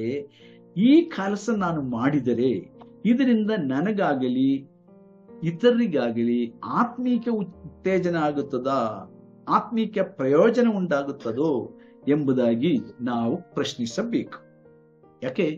Because ನಾವು ಒಂದು ಶರೀರವಾಗಿದೆ. ಸಭೆ ಎಂಬುದು ಒಂದು ಶರೀರವಾಗಿದೆ. ಬೈಬಲ್ನಲ್ಲಿ ಸಭೆಗೆ ಅನೇಕ ಸಾಮ್ಯಗಳು ಕೊಡಲಾಗಿದೆ. ಅದರಲ್ಲಿ ಒಂದಾನೊಂದು ಸಾಮ್ಯ ಶರೀರ. ಕೊರಿಂಥ ಪತ್ರದಲ್ಲಿ ನಾವು ಓದುವಾಗ ಪೌಲನು ಬಹಳ ಸ್ಪಷ್ಟವಾಗಿ ಅದನ್ನ ಹೇಳ್ತಾನೆ. ಸೊ ಶರೀರದಲ್ಲಿ ಅನೇಕ ಬೇರೆ ಬೇರೆ ಅಂಗಗಳಿವೆ. ಒಂದು ಅಂಗ ಮಾಡುವ ಕೆಲಸ ಇನ್ನೊಂದು ಅಂಗಕ್ಕೆ ಉಪಯೋಗವಾಗುತ್ತದೆ ಹೊರತು, ಪ್ರಯೋಜನಕರವಾಗುತ್ತದೆ ಹೊರತು ದೋಷವಾಗುವುದಿಲ್ಲ. ಸೊ ಪ್ರತಿಯೊಂದು ಅಂಗವು ಅದೇ ಶರೀರದ ಒಂದು ಹೊದುವಾದ ಪ್ರಯೋಜನಕ್ಕೋಸ್ಕರ ಕಾರ್ಯ ಮಾಡುತ್ತದೆ, ಕೆಲಸ ಮಾಡುತ್ತದೆ. ಹೀಗೆ ಒಟ್ಟಾಗಿ ಮಾಡುವ ಕೆಲಸದ ಮೂಲಕ ಇಡೀ ಶರೀರವು ಆರೋಗ್ಯಕರವಾಗಿ ಅದು ಮುಂದೆ ವರ್ತಿಸುತ್ತದೆ, ಅದು ಕೆಲಸ ಮಾಡುತ್ತದೆ. ಈಗ ದೇವರ ಸಭೆ ಎಂಬ ಈ ಶರೀರದಲ್ಲಿ ಅಂಗಗಳಾಗಿರತಕ್ಕಂಥ ನಾವು ಮಾಡುವಂತ ಪ್ರತಿಯೊಂದು ಕೆಲಸಗಳ ಮೂಲಕವಾಗಿ ಇನ್ನೊಂದು ಅಂಗಕ್ಕೆ ಅದು ಆಶೀರ್ವಾದ ಆಗಬೇಕು, ಇನ್ನೊಂದು ಅಂಗಕ್ಕೆ ಪ್ರಯೋಜನ ಆಗಬೇಕು. ಹಾಗೆ ಪ್ರಯೋಜನಕರವಾಗಿದೆಯೋ ಇಲ್ಲವೋ ಎಂಬುದಾಗಿ ಪ್ರಶ್ನಿಸಿಕೊಂಡು ಆ ತೀರ್ಮಾನ ತೆಗೆದುಕೋಬೇಕು, ಆ ಜಾಗಕ್ಕೆ ಹೋಗಬೇಕು, ಆ ಕೆಲಸಕ್ಕೆ ಕೈ ಹಾಕಬೇಕು. ಓಕೆ, ನಮ್ಮ ಕುಟುಂಬದ ವಿಷಯದಲ್ಲಿ ಆದರೂ ಸರಿ, ನಮ್ಮ ಮಕ್ಕಳ ವಿಷಯದಲ್ಲಿ ಆದರೂ ಸರಿ, ನಮ್ಮ ಸೇವೆಯ ವಿಷಯದಲ್ಲಿ ಆದರೂ ಸರಿ, ಈ ಎಲ್ಲ ಕೆಲಸ ಕಾರ್ಯಗಳಲ್ಲಿಯೂ ನಾವು ಈ ಪ್ರಶ್ನೆ ಯಾವಾಗಲೂ ಕೇಳಬೇಕು. ಪೌಲ ಹೇಳ್ತಾನೆ, ನನಗೆ ಎಲ್ಲ ಕಾರ್ಯಗಳನ್ನು ಮಾಡೋದಕ್ಕೆ ಸ್ವಾತಂತ್ರ್ಯ ಇದೆ ಎಂದು ಹೇಳಿ ಎಲ್ಲವನ್ನು ಮಾಡೋದಕ್ಕೆ ನನಗೆ ಸಾಧ್ಯವಿಲ್ಲ, ಅಥವಾ ಸ್ವಾತಂತ್ರ್ಯವನ್ನು ನಾನು ದುರುಪಯೋಗ ಮಾಡಿಕೊಳ್ಳಕ್ಕೆ ಸಾಧ್ಯವಿಲ್ಲ. ಕೆಲವರ ಅಭಿಪ್ರಾಯ ಮನಸ್ಸಿಗೆ ಬಂದ ಹಾಗೆ ನಡ್ಕೊಳ್ಳೋದೇ ಸ್ವಾತಂತ್ರ್ಯ ಅಂತ. ಹಂಗಲ್ಲ. ಬೈಬಲಲ್ಲಿ ಕೊರಿಂಥ ಪತ್ರದಲ್ಲಿ 3ನೇ ಅಧ್ಯಾಯ, 1 ಕೊರಿಂಥ 3ನೇ ಅಧ್ಯಾಯದಲ್ಲಿ ಸಭೆಗೆ ಇನ್ನೊಂದು ಸಾಮ್ಯ ಕೊಡಲಾಗಿದೆ. ಅದು ಸಭೆಗೆ ತೋಟಕ್ಕೆ ಹೋಲಿಕೆಯಾಗಿದೆ, ಮಾಡಲಾಗಿದೆ. ತೋಟ, ಕಾಡಲ್ಲ, ತೋಟ. ಕಾಡಿಗೂ ತೋಟಕ್ಕೂ ಡಿಫರೆನ್ಸ್ ಇದೆಯಲ್ಲ. So in 1 Corinthians chapter 3 is said that again the church is pictured, or church is pictured or compared to a field. It's not a forest. In the field we sow the seeds that we would like to plant ಅಲ್ವಾ. ನಾವು ಯಾವ ರೀತಿಯ ಒಂದು ಬೀಜ ನಾವು ಬಿತ್ತನೆ ಮಾಡ್ತೇವೆ, ನಮಗೆ ಇಷ್ಟಕರವಾಗಿ ನಾವು ಯಾವ ಬೀಜ ಈ ತೋಟದಲ್ಲಿ ಬೆಳೆಯಬೇಕು ಎಂಬುದಾಗಿ, ಅಥವಾ ಯಾವ ಒಂದು ಫಸಲು, ಯಾವ ಒಂದು ಸಸಿಗಳು ಹುಟ್ಟಬೇಕು ಎಂದು ನಾವು ಬಯಸ್ತೀವಿ, ಅಂತ ಸಸಿಗಳನ್ನ ನಾವು, ಆ ಸಸಿಗಳ ಬೀಜ ನಾವು ಹಾಕ್ತೀವಿ, ಅಥವಾ ಅಂತ ಮರಗಳನ್ನ ನಾವು ನೆಡುತ್ತೇವೆ. ಆದ್ರೆ ಕಾಡಿನಲ್ಲಿ ಹಾಗಲ್ಲ. ಕಾಡಿನಲ್ಲಿ all kinds of plants will be growing in the forest. That's one thing. Another thing is, forest doesn't have not necessarily to have a fencing or a big walls or a gate and all those things nowadays, because ಬಹಳ ಜನ ಕಳ್ಳರು ತೋಟದ ಅಲ್ಲ ಕಾಡಿನ ಐಶ್ವರ್ಯಗಳನ್ನ ಕದ್ದುಕೊಳ್ಳುವಂತ ಕಾಡು ಕಳ್ಳರು ಇರುವುದರಿಂದ ಇವಾಗ ತೋಟಕ್ಕೆ, ಕಾಡುಗಳಿಗೆಲ್ಲ ಬೇಲಿ ಹಾಕಿರ್ಬೋದು, ಇಲೆಕ್ಟ್ರಿಕ್ ತಂತಿಗಳು ಹಾಕಿರ್ಬೋದು, ಅಥವಾ ಪ್ರಾಣಿಗಳು ಹೊರಗೆ ಹೋಗಿ ಮನುಷ್ಯ ನಿವಾಸಗಳಿಗೆ ಹೋಗಿ ತೊಂದರೆ ಕೊಡಬಾರದು ಅಂತ ಹೇಳಿ ಎಲ್ಲ ಹೀಗೆ ಮಾಡಿರ್ಬೋದು. ಅಲ್ಲದೆ ಮುಂಚೆ ಕಾಡುಗಳಿಗೆಲ್ಲ ಯಾವತ್ತೂ ಬೇಲಿ ಇರ್ಲಿಲ್ಲ ಅಲ್ವಾ. ಸೊ ತೋಟಕ್ಕಾದ್ರೂ ತೋಟಕ್ಕೆ ಬೇಲಿ ಇದ್ದೇ ಇರ್ತದೆ ಅಲ್ವಾ. ತೋಟಕ್ಕೆ ಬೇಲಿ ಇರ್ತದೆ, ತೋಟಕ್ಕೆ ಒಂದು ಗೇಟ್ ಇರ್ತದೆ. ಯಾಕಂದ್ರೆ ಅಲ್ಲಿ ಆ ತೋಟಗಾರನು ಅವನಿಗೆ ಇಷ್ಟಕರವಾದ ಆ ಸಸಿಗಳನ್ನು ನೆಟ್ಟಿರ್ತಾನೆ. ಸೊ ದೇರ್ ಇಸ್ ಎ ಬಂದೋಬಸ್ತ್ ಇರ್ತದೆ ಅದಕ್ಕೆ. ಸೊ ನಾನು ಏನ್ ಹೇಳಲಿಕ್ಕೆ ಬಯಸ್ತಾ ಇದ್ದೀನಿ, ನಾನು ಹೇಳುವಂಥದ್ದು ನಮಗೆ ಪ್ರಾಫಿಟ್ ಮಾತ್ರವಲ್ಲ, ಬೇರೆಯವರಿಗೂ ಪ್ರಾಫಿಟ್ ಆಗುವಂತದ್ದಾಗಿರಬೇಕು. ಬೇರೆಯವರಿಗೆ ತೊಂದರೆ ಆಗುವಂತದ್ದಾಗಬಾರದು, ನಮಗೂ ತೊಂದರೆ ಆಗಬಾರದು, ಬೇರೆಯವರಿಗೂ ತೊಂದರೆ ಆಗಬಾರದು. ನಮಗೆ ಪ್ರಯೋಜನ ಆಗಬೇಕು, ಬೇರೆಯವರಿಗೂ ಪ್ರಯೋಜನ ಆಗಬೇಕು. ಸೊ ಸಭೆ ಅಂದ್ರೆ ತೋಟವಾಗಿದೆ. ತೋಟದಲ್ಲಿ ಯಾವ ಅನ್ಯ ಪ್ರಾಣಿಗಳು ಬಂದು ಬೆಳೆಯೆಲ್ಲ ಹಾಳು ಮಾಡಬಾರದು, ಕಳ್ಳರು ಒಳಗಡೆ ಬಂದು ನಾಶ ಮಾಡಬಾರದು. ತೋಟವನ್ನು ಕಾಯಬೇಕು, ತೋಟಕ್ಕೆ ಬೇಲಿ ಇರಬೇಕು. ಅದಕ್ಕೆಲ್ಲ ನಾವು ತೋಟ ಅಂತ ಹೇಳುವುದಲ್ವ, ತೋಟಕ್ಕೆ ಬೇಲಿ ಇರಬೇಕು. ಈಗ ನಾನು ಧ್ಯಾನ ಮಾಡೋ, ನನಗೆ ಕೆಲವು ವರ್ಷಗಳ ಹಿಂದೆ ನನಗೆ ದೇವರು ಹೇಳಿದಂತ ವಿಶೇಷವಾದ ಸಂಗತಿ ಏನಪ್ಪಾ ಅಂತಂದ್ರೆ, ಮನುಷ್ಯನನ್ನ ಅಂದ್ರೆ ಆದಾಮನ್ನ ದೇವರು ಸೃಷ್ಟಿ ಮಾಡಿದ ಮೇಲೆ ಮೊಟ್ಟ ಮೊದಲನೇದಾಗಿ ಆ ದೇವನಿಗೆ ಕೊಟ್ಟ ಕೆಲಸ ಏನಾಗಿತ್ತು? ಕಾಯುವ ಕೆಲಸ, ವಾಚ್ಮ್ಯಾನ್ ಕೆಲಸ. ಸೊ ಗಾಡ್ ಸೆಡ್ ಟು ಆದಮನಿಗೆ ದೇವರು ಹೇಳಿದ, ನೀನು ತೋಟವನ್ನು ಕಾಯಬೇಕು, ಆಮೇಲೆ ತೋಟದಲ್ಲಿ ಕೆಲಸ ಮಾಡಬೇಕು ಅಲ್ವಾ, ನೀವು ವ್ಯವಸಾಯ ಮಾಡಬೇಕು. ಆದ್ರೆ ಅದಕ್ಕಿಂತ ಮುಖ್ಯವಾಗಿ ನೀವು ತೋಟವನ್ನು ಕಾಯಬೇಕು, ವಾಚ್ಮ್ಯಾನ್ ಕೆಲಸ. ಸೊ ನನಗೆ ಅನಿಸುತ್ತೆ, ನಾನು ಕೆಲವೊಮ್ಮೆ ಹೀಗೆ ಅನ್ಕೊಳ್ತೇನೆ, ದೇವರೊಂದು ವೇಳೆ ಪರಲೋಕದಲ್ಲಿ ಒಂದು ಬೋರ್ಡ್ ಹಾಕುವುದಾದ್ರೆ ಕೆಲಸಗಾರರು ಬೇಕಾಗಿದ್ದಾರೆ. If God keeps a notice board in the heavens, I need workers. What would be the notice board? What would God write on the notice board? I want watchmen. ನನಗೆ ವಾಚ್ಮೆನ್ ಕೆಲಸ ಮಾಡೋರು ಬೇಕು. ಯಾಕಂದ್ರೆ ಮೊಟ್ಟ ಮೊದಲನೇ ಮನುಷ್ಯನೇ ಆ ಕೆಲಸ ಮಾಡಲಿಲ್ಲ ನೋಡ್ರಿ. ಆದಾಮನೇ ಆ ವಾಚ್ಮೆನ್ ಕೆಲಸ ಮಾಡಲಿಲ್ಲ. ಅವನು ಸೋತು ಹೋದ, ಅವನು ಫೇಲ್ ಆದ, ಅವನು ಹೆಂಡತಿಯನ್ನು ಕಾಪಾಡಲಿಲ್ಲ. ಅವನು ತೋಟಕ್ಕೆ ಪ್ರವೇಶ ಮಾಡಿದಂತ ಆ ಕಳ್ಳನನ್ನು ಹೊರಗೆ ಹಾಕಲಿಲ್ಲ. ಅಂದ್ರೆ ಕಳ್ಳ ಅಂದ್ರೆ ಸೈತಾನ ಕಳ್ಳನಾಗಿದ್ದಾನಂದು ಯೇಸುಸ್ವಾಮಿ ಹೇಳಿದ್ದಾನೆ, ಯೋಹಾನ ಸುವಾರ್ತೆ 8ನೇ ಅಧ್ಯಾಯದಲ್ಲಿ. ಸೊ ಕಳ್ಳನಾಗಿದ್ದವನು 8ನೇ ಅಧ್ಯಾಯದ ಮಾತ್ರ 10ನೇ ಅಧ್ಯಾಯದಲ್ಲಿ ಯೇಸುಸ್ವಾಮಿ ಹೇಳಿದ್ದಾನೆ, ಅವನು ಕಳ್ಳನಾಗಿದ್ದಾನೆ. ಕಳ್ಳ ಒಳಗಡೆ ಬಂದಾಗ ಕಾಯ್ಬೇಕಾದ ಇವನೇನು ಮಾಡ್ತಿದ್ದ ನೋಡ್ರಿ, ಅವನು ಕಳ್ಳನ ಜೊತೆಗೆ ಸೇರ್ಕೊಂಡ ನೋಡ್ರಿ. ಅದಕ್ಕೆ ತಾನು ಈ ಲೋಕವೆಲ್ಲ ಕೆಟ್ಟು ಹೋಗಿದ್ದು. ಇವತ್ತು ಇಡೀ ಲೋಕವು ಕೆಡುಕನ ವಶದಲ್ಲಿ ಇದೆ ಅಂತ ಯೋಹಾನ ಹೇಳ್ತಾನೆ, ಯೋಹಾನ ಪತ್ರದಲ್ಲಿ. ಇಡೀ ಪ್ರಪಂಚವು ಕೆಡುಕನ ವಶದಲ್ಲಿ ಬಿದ್ದಿದೆ. ಕಾರಣ ಏನು? ಮೊಟ್ಟ ಮೊದಲನೇ ಮನುಷ್ಯನಿಗೆ ದೇವರು ಕೊಟ್ಟ ಕೆಲಸ ಅವನು ಸರಿಯಾಗಿ ಮಾಡಲಿಲ್ಲ, ವಾಚ್ಮ್ಯಾನ್ ಕೆಲಸ. ಅವನಿಗೆ ಮಾತ್ರ ಅಲ್ಲ ದೇವರ ಕೆಲಸ ಕೊಟ್ಟದ್ದು, ಅವನ ಮೊಟ್ಟ ಮೊದಲನೇ ಮಗನಿಗೆ ಕೊಟ್ಟದ್ದು ಕೂಡ ಅದೇ ಕೆಲಸ.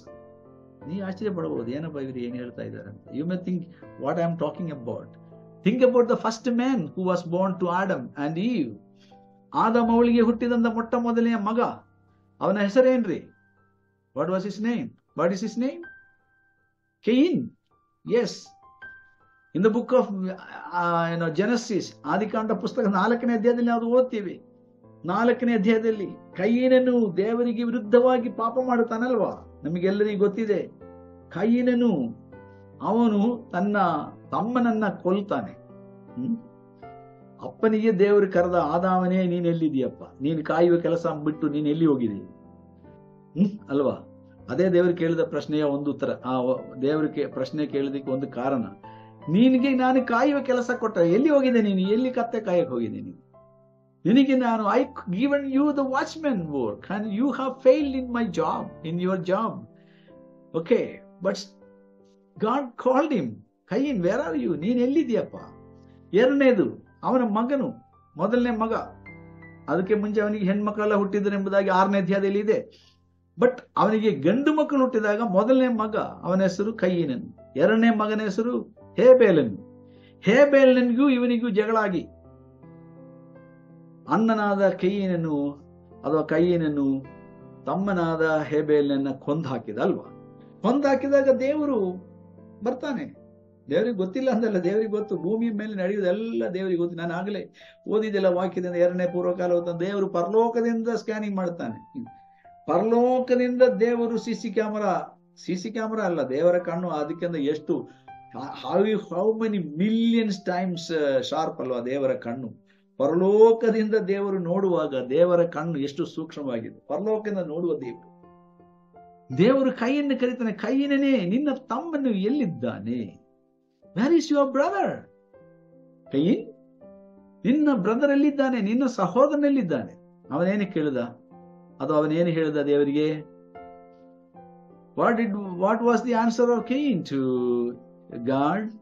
Then God asked that question to him. Cain said, am I his watchman? Am I his watchman?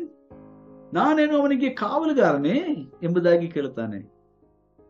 ದೇವರು ಅದಕ್ಕೆ ಉತ್ತರ ಮೌನವಾಗಿದ್ದುಕೊಂಡು ಹೇಳ್ತಾನೆ, ಹೌದಪ್ಪ, ಮೌನ ಸಮ್ಮತಂ, ನೀನೇ ಅವನ ಕಾವಲುಗಾರ. ಬೈಬಲ್ ಹೇಳುತ್ತದೆ ಎಜೆಕಿಯೇಲನ ಪುಸ್ತಕದಲ್ಲಿ 3ನೇ ಅಧ್ಯಾಯ 18ನೇ ಅಧ್ಯಾಯ, ಈ ಅಧ್ಯಾಯಗಳಲ್ಲಿ ದೇವರು ಹೇಳುತ್ತಾನೆ ಎಜೆಕಿಯೇಲನಿಗೆ, ಎಜೆಕಿಯೇಲನೇ, ನಾನು ನಿನಗೆ ಇಸ್ರಾಯೇಲರ ಕಾವಲುಗಾರನಾಗಿ ನಿಲ್ಲಿಸಿದ್ದೇನೆ. ಯೆಶಾಯನ ಪುಸ್ತಕದಲ್ಲಿ ದೇವರು ಯೆಶಾಯನಿಗೆ ಹೇಳುತ್ತಾನೆ, ಯೆಶಾಯನೇ, ನಾನು ನಿನ್ನನ್ನು ಇಸ್ರಾಯೇಲಿಗೆ ಕಾವಲುಗಾರನಾಗಿ ನಿಲ್ಲಿಸಿದ್ದೇನೆ. God is telling to you and me today, ಇವತ್ತು ನನಗೆ ನಿಮಗೆ ದೇವರು ಏನು ಹೇಳ್ತಾ ಇದ್ದಾನೆ? ನಿನ್ನ ಸಹೋದರನಿಗೆ ನೀನು ಕಾವಲುಗಾರ, ನಿನ್ನ ಸಹೋದರಿಗೆ ನೀನು ಕಾವಲುಗಾರ, ನಿನ್ನ ಸಭೆಗೆ ನೀನು ಕಾವಲುಗಾರನು, ನಿನ್ನ ಹಿರಿಯನಿಗೆ ನೀನು ಕಾವಲುಗಾರನು, ನಿನ್ನ ಪಾಸ್ಟರ್ಗೆ ನೀನು ಕಾವಲುಗಾರನು. ಪಾಸ್ಟ್ರೇ, ನಿನ್ನ ಸಭೆಗೆ ನೀನು ಕಾವಲುಗಾರನು. ಅಣ್ಣನೇ, ನಿನ್ನ ತಮ್ಮನಿಗೆ ನೀನು ಕಾವಲುಗಾರನು. ಅಕ್ಕಳೇ, ನಿನ್ನ ತಂಗಿಗೆ ನೀನು ಕಾವಲುಗಾರನು. ತಂದೆ ತಾಯಿಯರೇ, ನಿಮ್ಮ ಮಕ್ಕಳಿಗೆ ನೀವು ಕಾವಲುಗಾರರು. ಅಜ್ಜ ಅಜ್ಜಿಯರೇ, ನಿಮ್ಮ ಮಕ್ಕಳಿಗೂ ಮೊಮ್ಮಕ್ಕಳಿಗೂ ಮರಿಮಕ್ಕಳಿಗೂ ಎಲ್ಲರಿಗೂ ನೀವು ಕಾವಲುಗಾರರು. ಭೂಮಿಯಲ್ಲಿ ಪ್ರತಿ ಮನುಷ್ಯನಿಗೂ ದೇವರಿಗೆ ಕೆಲಸ ಕೊಟ್ಟಿದ್ದಾನೆ, ಕಾಯುವಂತ ಕೆಲಸ. It is an indirect appointed by the god.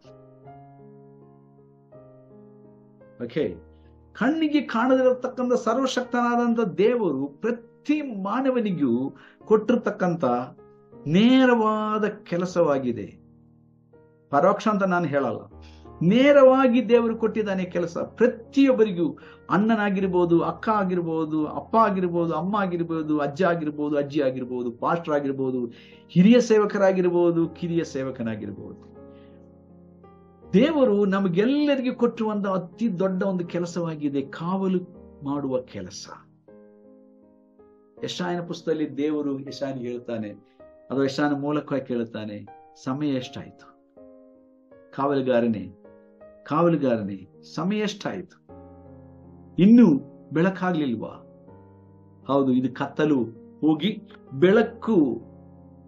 ಬೆಳಕು ಹೋಗಿ ಇಡೀ ಪ್ರಪಂಚವು ಕತ್ತಲೆಯಿಂದ ಆವರಿಸಿಕೊಳ್ಳುವಂತ ಸಮಯ ಬಂದಿದೆ. ಈ ಸಮಯದಲ್ಲಿ ನಾವು ಕಾಯದಿದ್ದರೆ, ನಾವು ತೋಟವನ್ನು ಕಾಯದಿದ್ದರೆ, ನಾವು ಬೇಲಿಯನ್ನು ಕಟ್ಟದಿದ್ದರೆ, ನಮ್ಮ ಕುಟುಂಬಕ್ಕೆ ಸುತ್ತಲೂ ನಾವು ಬೇಲಿ ಕಟ್ಟದಿದ್ದರೆ, ನಾವು ಕಾವಲಿರದೆ ಇದ್ದರೆ, ಪ್ರಾರ್ಥನೆಯ ಮೂಲಕ, ವಿಜ್ಞಾಪನೆಯ ಮೂಲಕ, ಸ್ತುತಿ ಸ್ತೋತ್ರಗಳ ಮೂಲಕ ನಮ್ಮ ಹೃದಯ ಅಲ್ಲೋಲ ಕಲ್ಲೋಲವಾಗಿ ಹೋಗಬಾರದು. ನಮ್ಮ ಗ್ರಹಿಕೆಯನ್ನು ಮೀರುವಂತ ದೇವರ ಶಾಂತಿ ಸಮಾಧಾನವು ನಮ್ಮ ಹೃದಯಗಳನ್ನು ತುಳುಕಬೇಕಾದರೆ ನಾವು ದೇವರ ಚಿತ್ತವನ್ನು ತಿಳ್ಕೊಂಡು ನಾವು ಮುಂದೆ ಸಾಗುವುದಕ್ಕೆ ಸಾಧ್ಯ. ನಮ್ಮನ್ನು ಸಮಾಧಾನದಲ್ಲಿ, ಶಾಂತ ಹೃದಯದಲ್ಲಿ ಕಾಪಾಡುವ ಆತನು ನಮ್ಮ ದೇವರೊಬ್ಬನೇ ಆಗಿದ್ದಾನೆ. ಸೊ ನಾನು 7ನೇದಾಗಿ ಹೇಳ್ತಾ ಇದ್ದದ್ದು, ಎಲ್ಲವೂ ನಮಗೆ ಮಾಡುವುದಕ್ಕೆ ನಮಗೆ ಸ್ವಾತಂತ್ರ್ಯ ಇದೆ, ಆದರೂ ಎಲ್ಲವನ್ನು ಮಾಡುವುದಕ್ಕೆ ಇರುವಂತದ್ದಲ್ಲ ನಿಜವಾದ ಸ್ವಾತಂತ್ರ್ಯ. ಎಲ್ಲವನ್ನು ಮಾಡುವುದಕ್ಕೆ ನಮಗೆ ಸ್ವಾತಂತ್ರ್ಯ ಇದ್ರೂ ಕೂಡ ಅದು ನಮ್ಮನ್ನು ಕಟ್ಟುವುದಿಲ್ಲ. ಈ ಬಿಲ್ಡರ್ಸ್, ಈ ಕಟ್ಟುವಂತ ಕೆಲಸ ಮಾಡುವಂತ ಈ ಬಿಲ್ಡರ್ಸಿನ ಅತಿ ದೊಡ್ಡ ಜವಾಬ್ದಾರಿಕೆ ಏನಾಗಿದೆ ಗೊತ್ತಾ ನಿಮಗೆ? ನಿಮ್ಮನ್ನು ಕಟ್ಟುವುದು ನಮ್ಮ ಕೆಲಸ, ನಿಮ್ಮನ್ನು ಆತ್ಮಿಕವಾಗಿ ಕಟ್ಟುವುದು. ಅದಂದ್ರೆ ಕಟ್ಟುವುದಕ್ಕಾಗಿ ನೀವು ಅನುಮತಿಸದೆ ಹೋದರೆ ನಿಮ್ಮನ್ನು ಹೇಗೆ ಕಟ್ಟಲಿಕ್ಕೆ ಸಾಧ್ಯ? ನಿಮ್ಮ ಆತ್ಮಿಕ ಜೀವಿತವನ್ನು ಹೇಗೆ ನಾವು ಸರಿಪಡಿಸುವುದಕ್ಕೆ ಸಾಧ್ಯ? ನಮ್ಮ ಕಳಕಳೆಯ ಪ್ರಾರ್ಥನೆ ಇದಾಗಿದೆ, ಸ್ವಾಮಿ, ಕರ್ನಾಟಕ ರಾಜ್ಯದ ಪ್ರತಿಯೊಬ್ಬ ವಿಶ್ವಾಸಿಯನ್ನು ದೇವರ ನಿಜವಾದ ವಾಕ್ಯದಲ್ಲಿ ಕಟ್ಟುವುದಕ್ಕೆ ನಮ್ಮನ್ನು ಉಪಯೋಗಿಸು. ಅದಕ್ಕಾಗಿ ನಾವು ಪ್ರಯಾಸ ಪಡ್ತಾ ಇದ್ದೇವೆ, ಅದಕ್ಕಾಗಿ ಇಷ್ಟೆಲ್ಲ ನಾವು ಖರ್ಚು ಮಾಡುತ್ತಾ ಇದ್ದೇವೆ, ಇಷ್ಟೆಲ್ಲ ನಾವು ಸಮಯ ಬೇರ್ಪಡಿಸಿಕೊಳ್ತಾ ಇದ್ದೇವೆ, ನಾವು ಪ್ರಾರ್ಥನೆ ಮಾಡುತ್ತಾ ಇದ್ದೇವೆ. ಯಾಕಂದ್ರೆ ಕಟ್ಟಬೇಕು. ಇಲ್ಲಿ ಪೌಲನು ಹೇಳುವಂಥದ್ದು ಅದಾಗಿದೆ, ಎಲ್ಲವನ್ನು ಮಾಡುವುದಕ್ಕೆ ನನಗೆ ಸ್ವಾತಂತ್ರ್ಯ ಉಂಟು, ಆದರೆ ನಾನು ಎಲ್ಲದಕ್ಕೂ ಒಳಗಾಗುವುದಿಲ್ಲ, ಎಲ್ಲದಕ್ಕೂ ನಾನು ಗುಲಾಮನಾಗುವುದಿಲ್ಲ. ಆತ್ಮಿಕ ಜೀವನ ದೇವರಿಗೆ ಮಾತ್ರ ಗುಲಾಮತನ. ಶರೀರದ ಆಶೆಗಳಿಗೆಲ್ಲ, ಲೋಕದ ವಿಷಯಗಳಿಗೆ ಅಲ್ಲ, ದೇವರಿಗೆ ನಾವು ಗುಲಾಮರಾಗಿ ನಡೆಯುವಂಥದ್ದು. ನಾನು ಹೇಳಿದೆಲ್ಲ 10ನೇ ಅಧ್ಯಾಯದಲ್ಲಿ ಅಲ್ಲಿ ಬರೆದದೆ ಕಟ್ಟುವುದು. ಅದು ಎಲ್ಲವೂ ಕಟ್ಟುವುದಿಲ್ಲ. ಎಲ್ಲವನ್ನು ಮಾಡುವುದಕ್ಕೆ ನನಗೆ ಅವಕಾಶವಿದೆ, ಆದರೆ ನಾನು ಎಲ್ಲವನ್ನು ಮಾಡಲ್ಲ. ಯಾಕೆ? ಅದು ಎಲ್ಲವನ್ನು ಕಟ್ಟುವುದಿಲ್ಲ. ಎಲ್ಲವನ್ನು ಮಾಡುವುದಕ್ಕೆ ನನಗೆ ಸ್ವಾತಂತ್ರ್ಯ ಉಂಟು, ಆದ್ರೆ ನಾನು ಎಲ್ಲದಕ್ಕೂ ಗುಲಾಮನಾಗುವುದಿಲ್ಲ. ನಮ್ಮನ್ನು ಗುಲಾಮ ಪಡಿಸುವಂಥದ್ದು ಏನಾಗಿದೆ ಈ ಸಂಜೆ ವೇಳೆಯಲ್ಲಿ? ಪ್ರಿಯ ಸಹೋದರನೇ, ಸಹೋದರಿಯೇ, ನಮ್ಮ ಡಿನೋಮಿನೇಷನು, ನಮ್ಮ ನಾಮವೋ, ನಮ್ಮ ಸ್ಥಾನವೋ, ನಮ್ಮ ಜ್ಞಾನವೋ, ನಮ್ಮ ಟೈಟಲ್ ಯಾವುದು ನಮ್ಮನ್ನು ಗುಲಾಮರನ್ನಾಗಿ ಮಾಡುತ್ತಾ ಇದ್ದೀವಿ? ಆಲೋಚನೆ ಮಾಡಿರಿ. ದೇವರು ಹೇಳುತ್ತಾನೆ, ನಾವು ಪೌಲನು ಹೇಳುವಂತ ಮಾತು, ನಾನು ಯಾವುದಕ್ಕೂ ಗುಲಾಮನಾಗುವುದಿಲ್ಲ, ನಾನು ಸ್ವತಂತ್ರನು. ಬಟ್ ಅದೇ ಸಮಯದಲ್ಲಿ ಎಲ್ಲಾ ಕೆಲಸಗಳನ್ನು ಮಾಡೋದಕ್ಕೆ ನನಗೆ ಸ್ವಾತಂತ್ರ್ಯ ಇದ್ರೂ ಕೂಡ ನಾನು ಯಾವುದಕ್ಕೂ ಗುಲಾಮನಾಗಿ ದೇವರ ಗುಲಾಮತೆಯಿಂದ ಹೊರಗೆ ಬರುವುದಕ್ಕೆ ನಾನು ಇಷ್ಟಪಡುವುದಿಲ್ಲ. ನನಗೆ ಕಟ್ಟಬೇಕು. ಏನು ಕಟ್ಟಬೇಕು? ದೇವ ಜನರನ್ನು ಕಟ್ಟಬೇಕು, ದೇವರ ಸಭೆಯನ್ನು ಕಟ್ಟಬೇಕು, ಆತ್ಮಿಕ ಮಂದಿರವನ್ನು ಕಟ್ಟಬೇಕು, ಆತ್ಮಿಕ ಜನರನ್ನು ಕಟ್ಟಬೇಕು. ಇದಕ್ಕಾಗಿ ನಾನು ಕಷ್ಟಪಡುತ್ತಾ ಇದ್ದೀನಿ ಅಂತ ಪೌಲ ಹೇಳ್ತಾರೆ. So how can I find God's will? ದೇವರ ಚಿತ್ತವನ್ನು ನಾನು ತಿಳಿಯುವುದಾದ್ರೂ ಹೇಗೆ ಎಂಬ ಅಧ್ಯಯನ ಮುಂದುವರಿಸುವಾಗ ನಾನಿವತ್ತು ನಿಮಗೆ ಹೇಳಿದಂತ ಅನೇಕ ಸಂಗತಿಗಳು ನಿಮಗೆ ನೆನಪಿದೆ ಅಂತ ನಾನು ನಂಬುತ್ತೇನೆ. ನೋಡ್ರಿ, ಈಗ ನಾನು ಹೇಳ್ತಾ ಇದ್ದದ್ದು, ವಿಲ್ ಇಟ್ ಸ್ಪಿರಿಚುವಲಿ ಪ್ರಾಫಿಟಬಲ್? ಇದು ನನಗೆ ಆತ್ಮೀಕವಾಗಿ ಸಹಾಯ ಮಾಡುತ್ತದ? ಇದು ಇತರರಿಗೆ ಆತ್ಮಿಕವಾಗಿ ಪ್ರಯೋಜನವಾಗುತ್ತದ? ನನ್ನ ಜ್ಞಾನಕ್ಕೆ ಅನುಗುಣವಾಗಿ ನಾನು ಆಲೋಚನೆ ಮಾಡುವಾಗ ಇದರಿಂದ ಇತರಿಗೆ ಪ್ರಯೋಜನವಾಗುತ್ತದ? ಇಲ್ಲವಾದರೆ ಅದು ದೇವರ ಚಿತ್ತವಲ್ಲ ಎಂದು ನಾನು ಸ್ಪಷ್ಟಪಡಿಸಿಕೊಂಡು ನಾನು ಮುಂದೆ ಸಾಗಬೇಕು. ಇನ್ನು ಈ 5 ವಿಷಯಗಳು ನಾನು ಮುಂದಿನ ಸಂಚಿಕೆಯಲ್ಲಿ ಹೇಳಲಿಕ್ಕೆ ನಾನು ಬಯಸ್ತೇನೆ. ಈಗಾಗಲೇ ಸಮಯ ದಾಟಿದೆ, ಆದ ಕಾರಣ ನಾನು ಇಲ್ಲಿಗೆ ಮುಕ್ತಾಯಗೊಳಿಸ್ತೇನೆ. ಮತ್ತೊಮ್ಮೆ ನಿಮ್ಮೆಲ್ಲರನ್ನ ಕಟ್ಟುವುದಕ್ಕೋಸ್ಕರವಾಗಿ ದೇವರು ಈ ಒಂದು ಬಿಲ್ಡರ್ಸ್ ತಂಡವನ್ನ ಎಬ್ಬಿಸೋದಕ್ಕಾಗಿ ನಾನು ಕರ್ತನಿಗೆ ಸ್ತೋತ್ರ ಸಲ್ಲಿಸ್ತೇನೆ. ಅವರೆಲ್ಲರಿಗೋಸ್ಕರವಾಗಿ ನಾನು ಪ್ರಾರ್ಥಿಸ್ತೇನೆ. ಮತ್ತು ನಿಮ್ಮನ್ನು ಕಟ್ಟುವಂತ, ಆತ್ಮಿಕವಾಗಿ ಕಟ್ಟುವಂತ ಆ ಒಂದು ಪರಿಶುದ್ಧವಾದ ಕೆಲಸದಲ್ಲಿ ದೇವರು ನಮಗೆ ಕೊಟ್ಟಿರುವಂತಹ ಈ ಜವಾಬ್ದಾರಿಕೆಯನ್ನು ನಂಬಿಗಸ್ತರಾಗಿ ಮಾಡುವುದಕ್ಕೆ ನಮಗೋಸ್ಕರವಾಗಿ ನೀವು ಪ್ರಾರ್ಥನೆ ಮಾಡ್ರಿ. ದೇವರು ತನ್ನ ಆತ್ಮನ ಸಹಾಯ ಮತ್ತು ಅಭಿಷೇಕ ಹೆಚ್ಚೆಚ್ಚಾಗಿ ಎಲ್ಲ ಬೋಧಕರಿಗೂ ಅನುಗ್ರಹಿಸಲಿ ಎಂಬುದಾಗಿ ನೀವು ಪ್ರಾರ್ಥಿಸಿರಿ ಎಂಬುದಾಗಿ ನಿಮ್ಮನ್ನು ನಾನು ಕಳಕಳಿಯಿಂದ ಕೇಳಿಕೊಳ್ಳುತ್ತೇನೆ. ಮತ್ತೊಮ್ಮೆ ನಿಮ್ಮೆಲ್ಲರಿಗೂ ವೈಯಕ್ತಿಕವಾಗಿ ನಾನು ವಂದಿಸ್ತೇನೆ. ನಿಮಗೆ, ನಿಮ್ಮ ಕುಟುಂಬದವರಿಗೆ, ನಿಮ್ಮ ಸಭಿಕರಿಗೆ ಎಲ್ಲರಿಗೂ ಇವತ್ತು ರಾತ್ರಿಯಲ್ಲಿ ಪ್ರೋಗ್ರಾಮಿಗೆ ಸೇರಿಕೊಂಡ ನಿಮ್ಮೆಲ್ಲರನ್ನ ದೇವರು ಹೇರಳವಾಗಿ ವೈಯಕ್ತಿಕವಾಗಿ ಆಶೀರ್ವದಿಸಲಿ ಎಂಬುದಾಗಿ ನಾನು ಪ್ರಾರ್ಥಿಸುವನಾಗಿದ್ದೇನೆ. ಬನ್ನಿ, 1 ನಿಮಿಷ ನಮ್ಮ ಶರೀರಗಳನ್ನು ಭಾಗಿಸಿ ಪ್ರಾರ್ಥಿಸುವ. ಪ್ರೀತಿ ಸ್ವರೂಪನಾಗಿರ್ತಕ್ಕಂಥ ದೇವರೇ, ಕರ್ತನೆ, ಈ ಒಂದು ರಾತ್ರಿ ವೇಳೆಯಲ್ಲಿ ನಿನ್ನ ಪರಿಶುದ್ಧವಾದ ವಚನಗಳನ್ನ ನಾವು ಧ್ಯಾನ ಮಾಡಿಕೊಳ್ಳುವುದಕ್ಕೆ ನೀನು ಕೊಟ್ಟ ಮಹಾಭಾಗ್ಯಕ್ಕಾಗಿ ಸ್ತೋತ್ರ. ನಿನ್ನ ಜನರನ್ನ, ನಿನ್ನ ಸಭೆಯನ್ನ, ನಿನ್ನ ಶರೀರವನ್ನ ಕರ್ತನೆ ಕಟ್ಟುವಂತ ಕರ್ತನೆ ಕೆಲಸದಲ್ಲಿ ಈ ಒಂದು ಬಿಲ್ಡರ್ಸ್ ತಂಡದನ್ನ ನೀನು ಕೆಲವು ವರ್ಷಗಳಿಂದ ನಮ್ಮ ಕರ್ನಾಟಕದಲ್ಲಿ ಎಬ್ಬಿಸಿ ಉಪಯೋಗಿಸ್ತಿರುವುದಕ್ಕಾಗಿ ಸ್ತೋತ್ರ ಸಲ್ಲಿಸ್ತೇವೆ. ವಿಶೇಷವಾಗಿ ಇವತ್ತು ದೇವರೇ, ನಿನ್ನ ಚಿತ್ತವನ್ನು ನಾವು ತಿಳ್ಕೊಳ್ಳುವುದಾದರೂ ಹೇಗೆ ಎಂಬುದರ ಕುರಿತಾಗಿ ನಾವು ಧ್ಯಾನಿಸಿದೆವು. ಈಗಾಗಲೇ ನಾವು ಸುಮಾರು 7 ವಿಷಯಗಳನ್ನ 2 ಸಂಚಿಕೆಯಿಂದ ನಾವು ಕಲಿತೆವು. ಸ್ವಾಮಿ, ಪ್ರತ್ಯೇಕವಾಗಿ ನಿಮ್ಮ ಆತ್ಮನ ಸಹಾಯವನ್ನು ನಮಗೆ ಅನುಗ್ರಹಿಸು ಕರ್ತನೆ. ಇವತ್ತು ಅನೇಕರು ಕುಟುಂಬವಾಗಿ, ಕೆಲವರು ಸಭೆಯಾಗಿ ಸೇರಿಕೊಂಡಿದ್ದಾರೆ. ಅವರೆಲ್ಲರನ್ನು ವಿಶೇಷವಾಗಿ ಆಶೀರ್ವದಿಸು. ನಿನ್ನ ಚಿತ್ತವನ್ನು ನಾವು ತಿಳಿಯುವುದಷ್ಟೇ ಅಲ್ಲ, ಅದನ್ನ ಮಾಡುವುದಕ್ಕೆ ನಮಗೆ ಮನಸ್ಸನ್ನು ಅನುಗ್ರಹಿಸು. ನಮ್ಮ ಜೀವಿತಗಳನ್ನು ಕಟ್ಟಿ ಎಬ್ಬಿಸಿರಿ, ಸ್ಥಿರಪಡಿಸಿರಿ, ಬಲಪಡಿಸಿರಿ. ನಿನ್ನ ಪ್ರತ್ಯಕ್ಷತೆಗಾಗಿ ನಮ್ಮನ್ನು ನೀನು ಕರ್ತನೆ ಕಟ್ಟುತ್ತಿರುವುದಕ್ಕಾಗಿ ಸ್ತೋತ್ರ ಸಲ್ಲಿಸುತ್ತೇವೆ. ಎಲ್ಲ ಘನವೂ ಮಾನವೂ ಮಹಿಮೆಯೂ ಪ್ರಶಂಸೆಯು ನಿನಗೆ ಮಾತ್ರ ಸಲ್ಲಲಿ. ಯೇಸು ಕ್ರಿಸ್ತನ ಪರಿಶುದ್ಧ ನಾಮದಲ್ಲಿ ತಂದೆಯೇ, ಆಮೇನ್, ಆಮೇನ್. Thank you.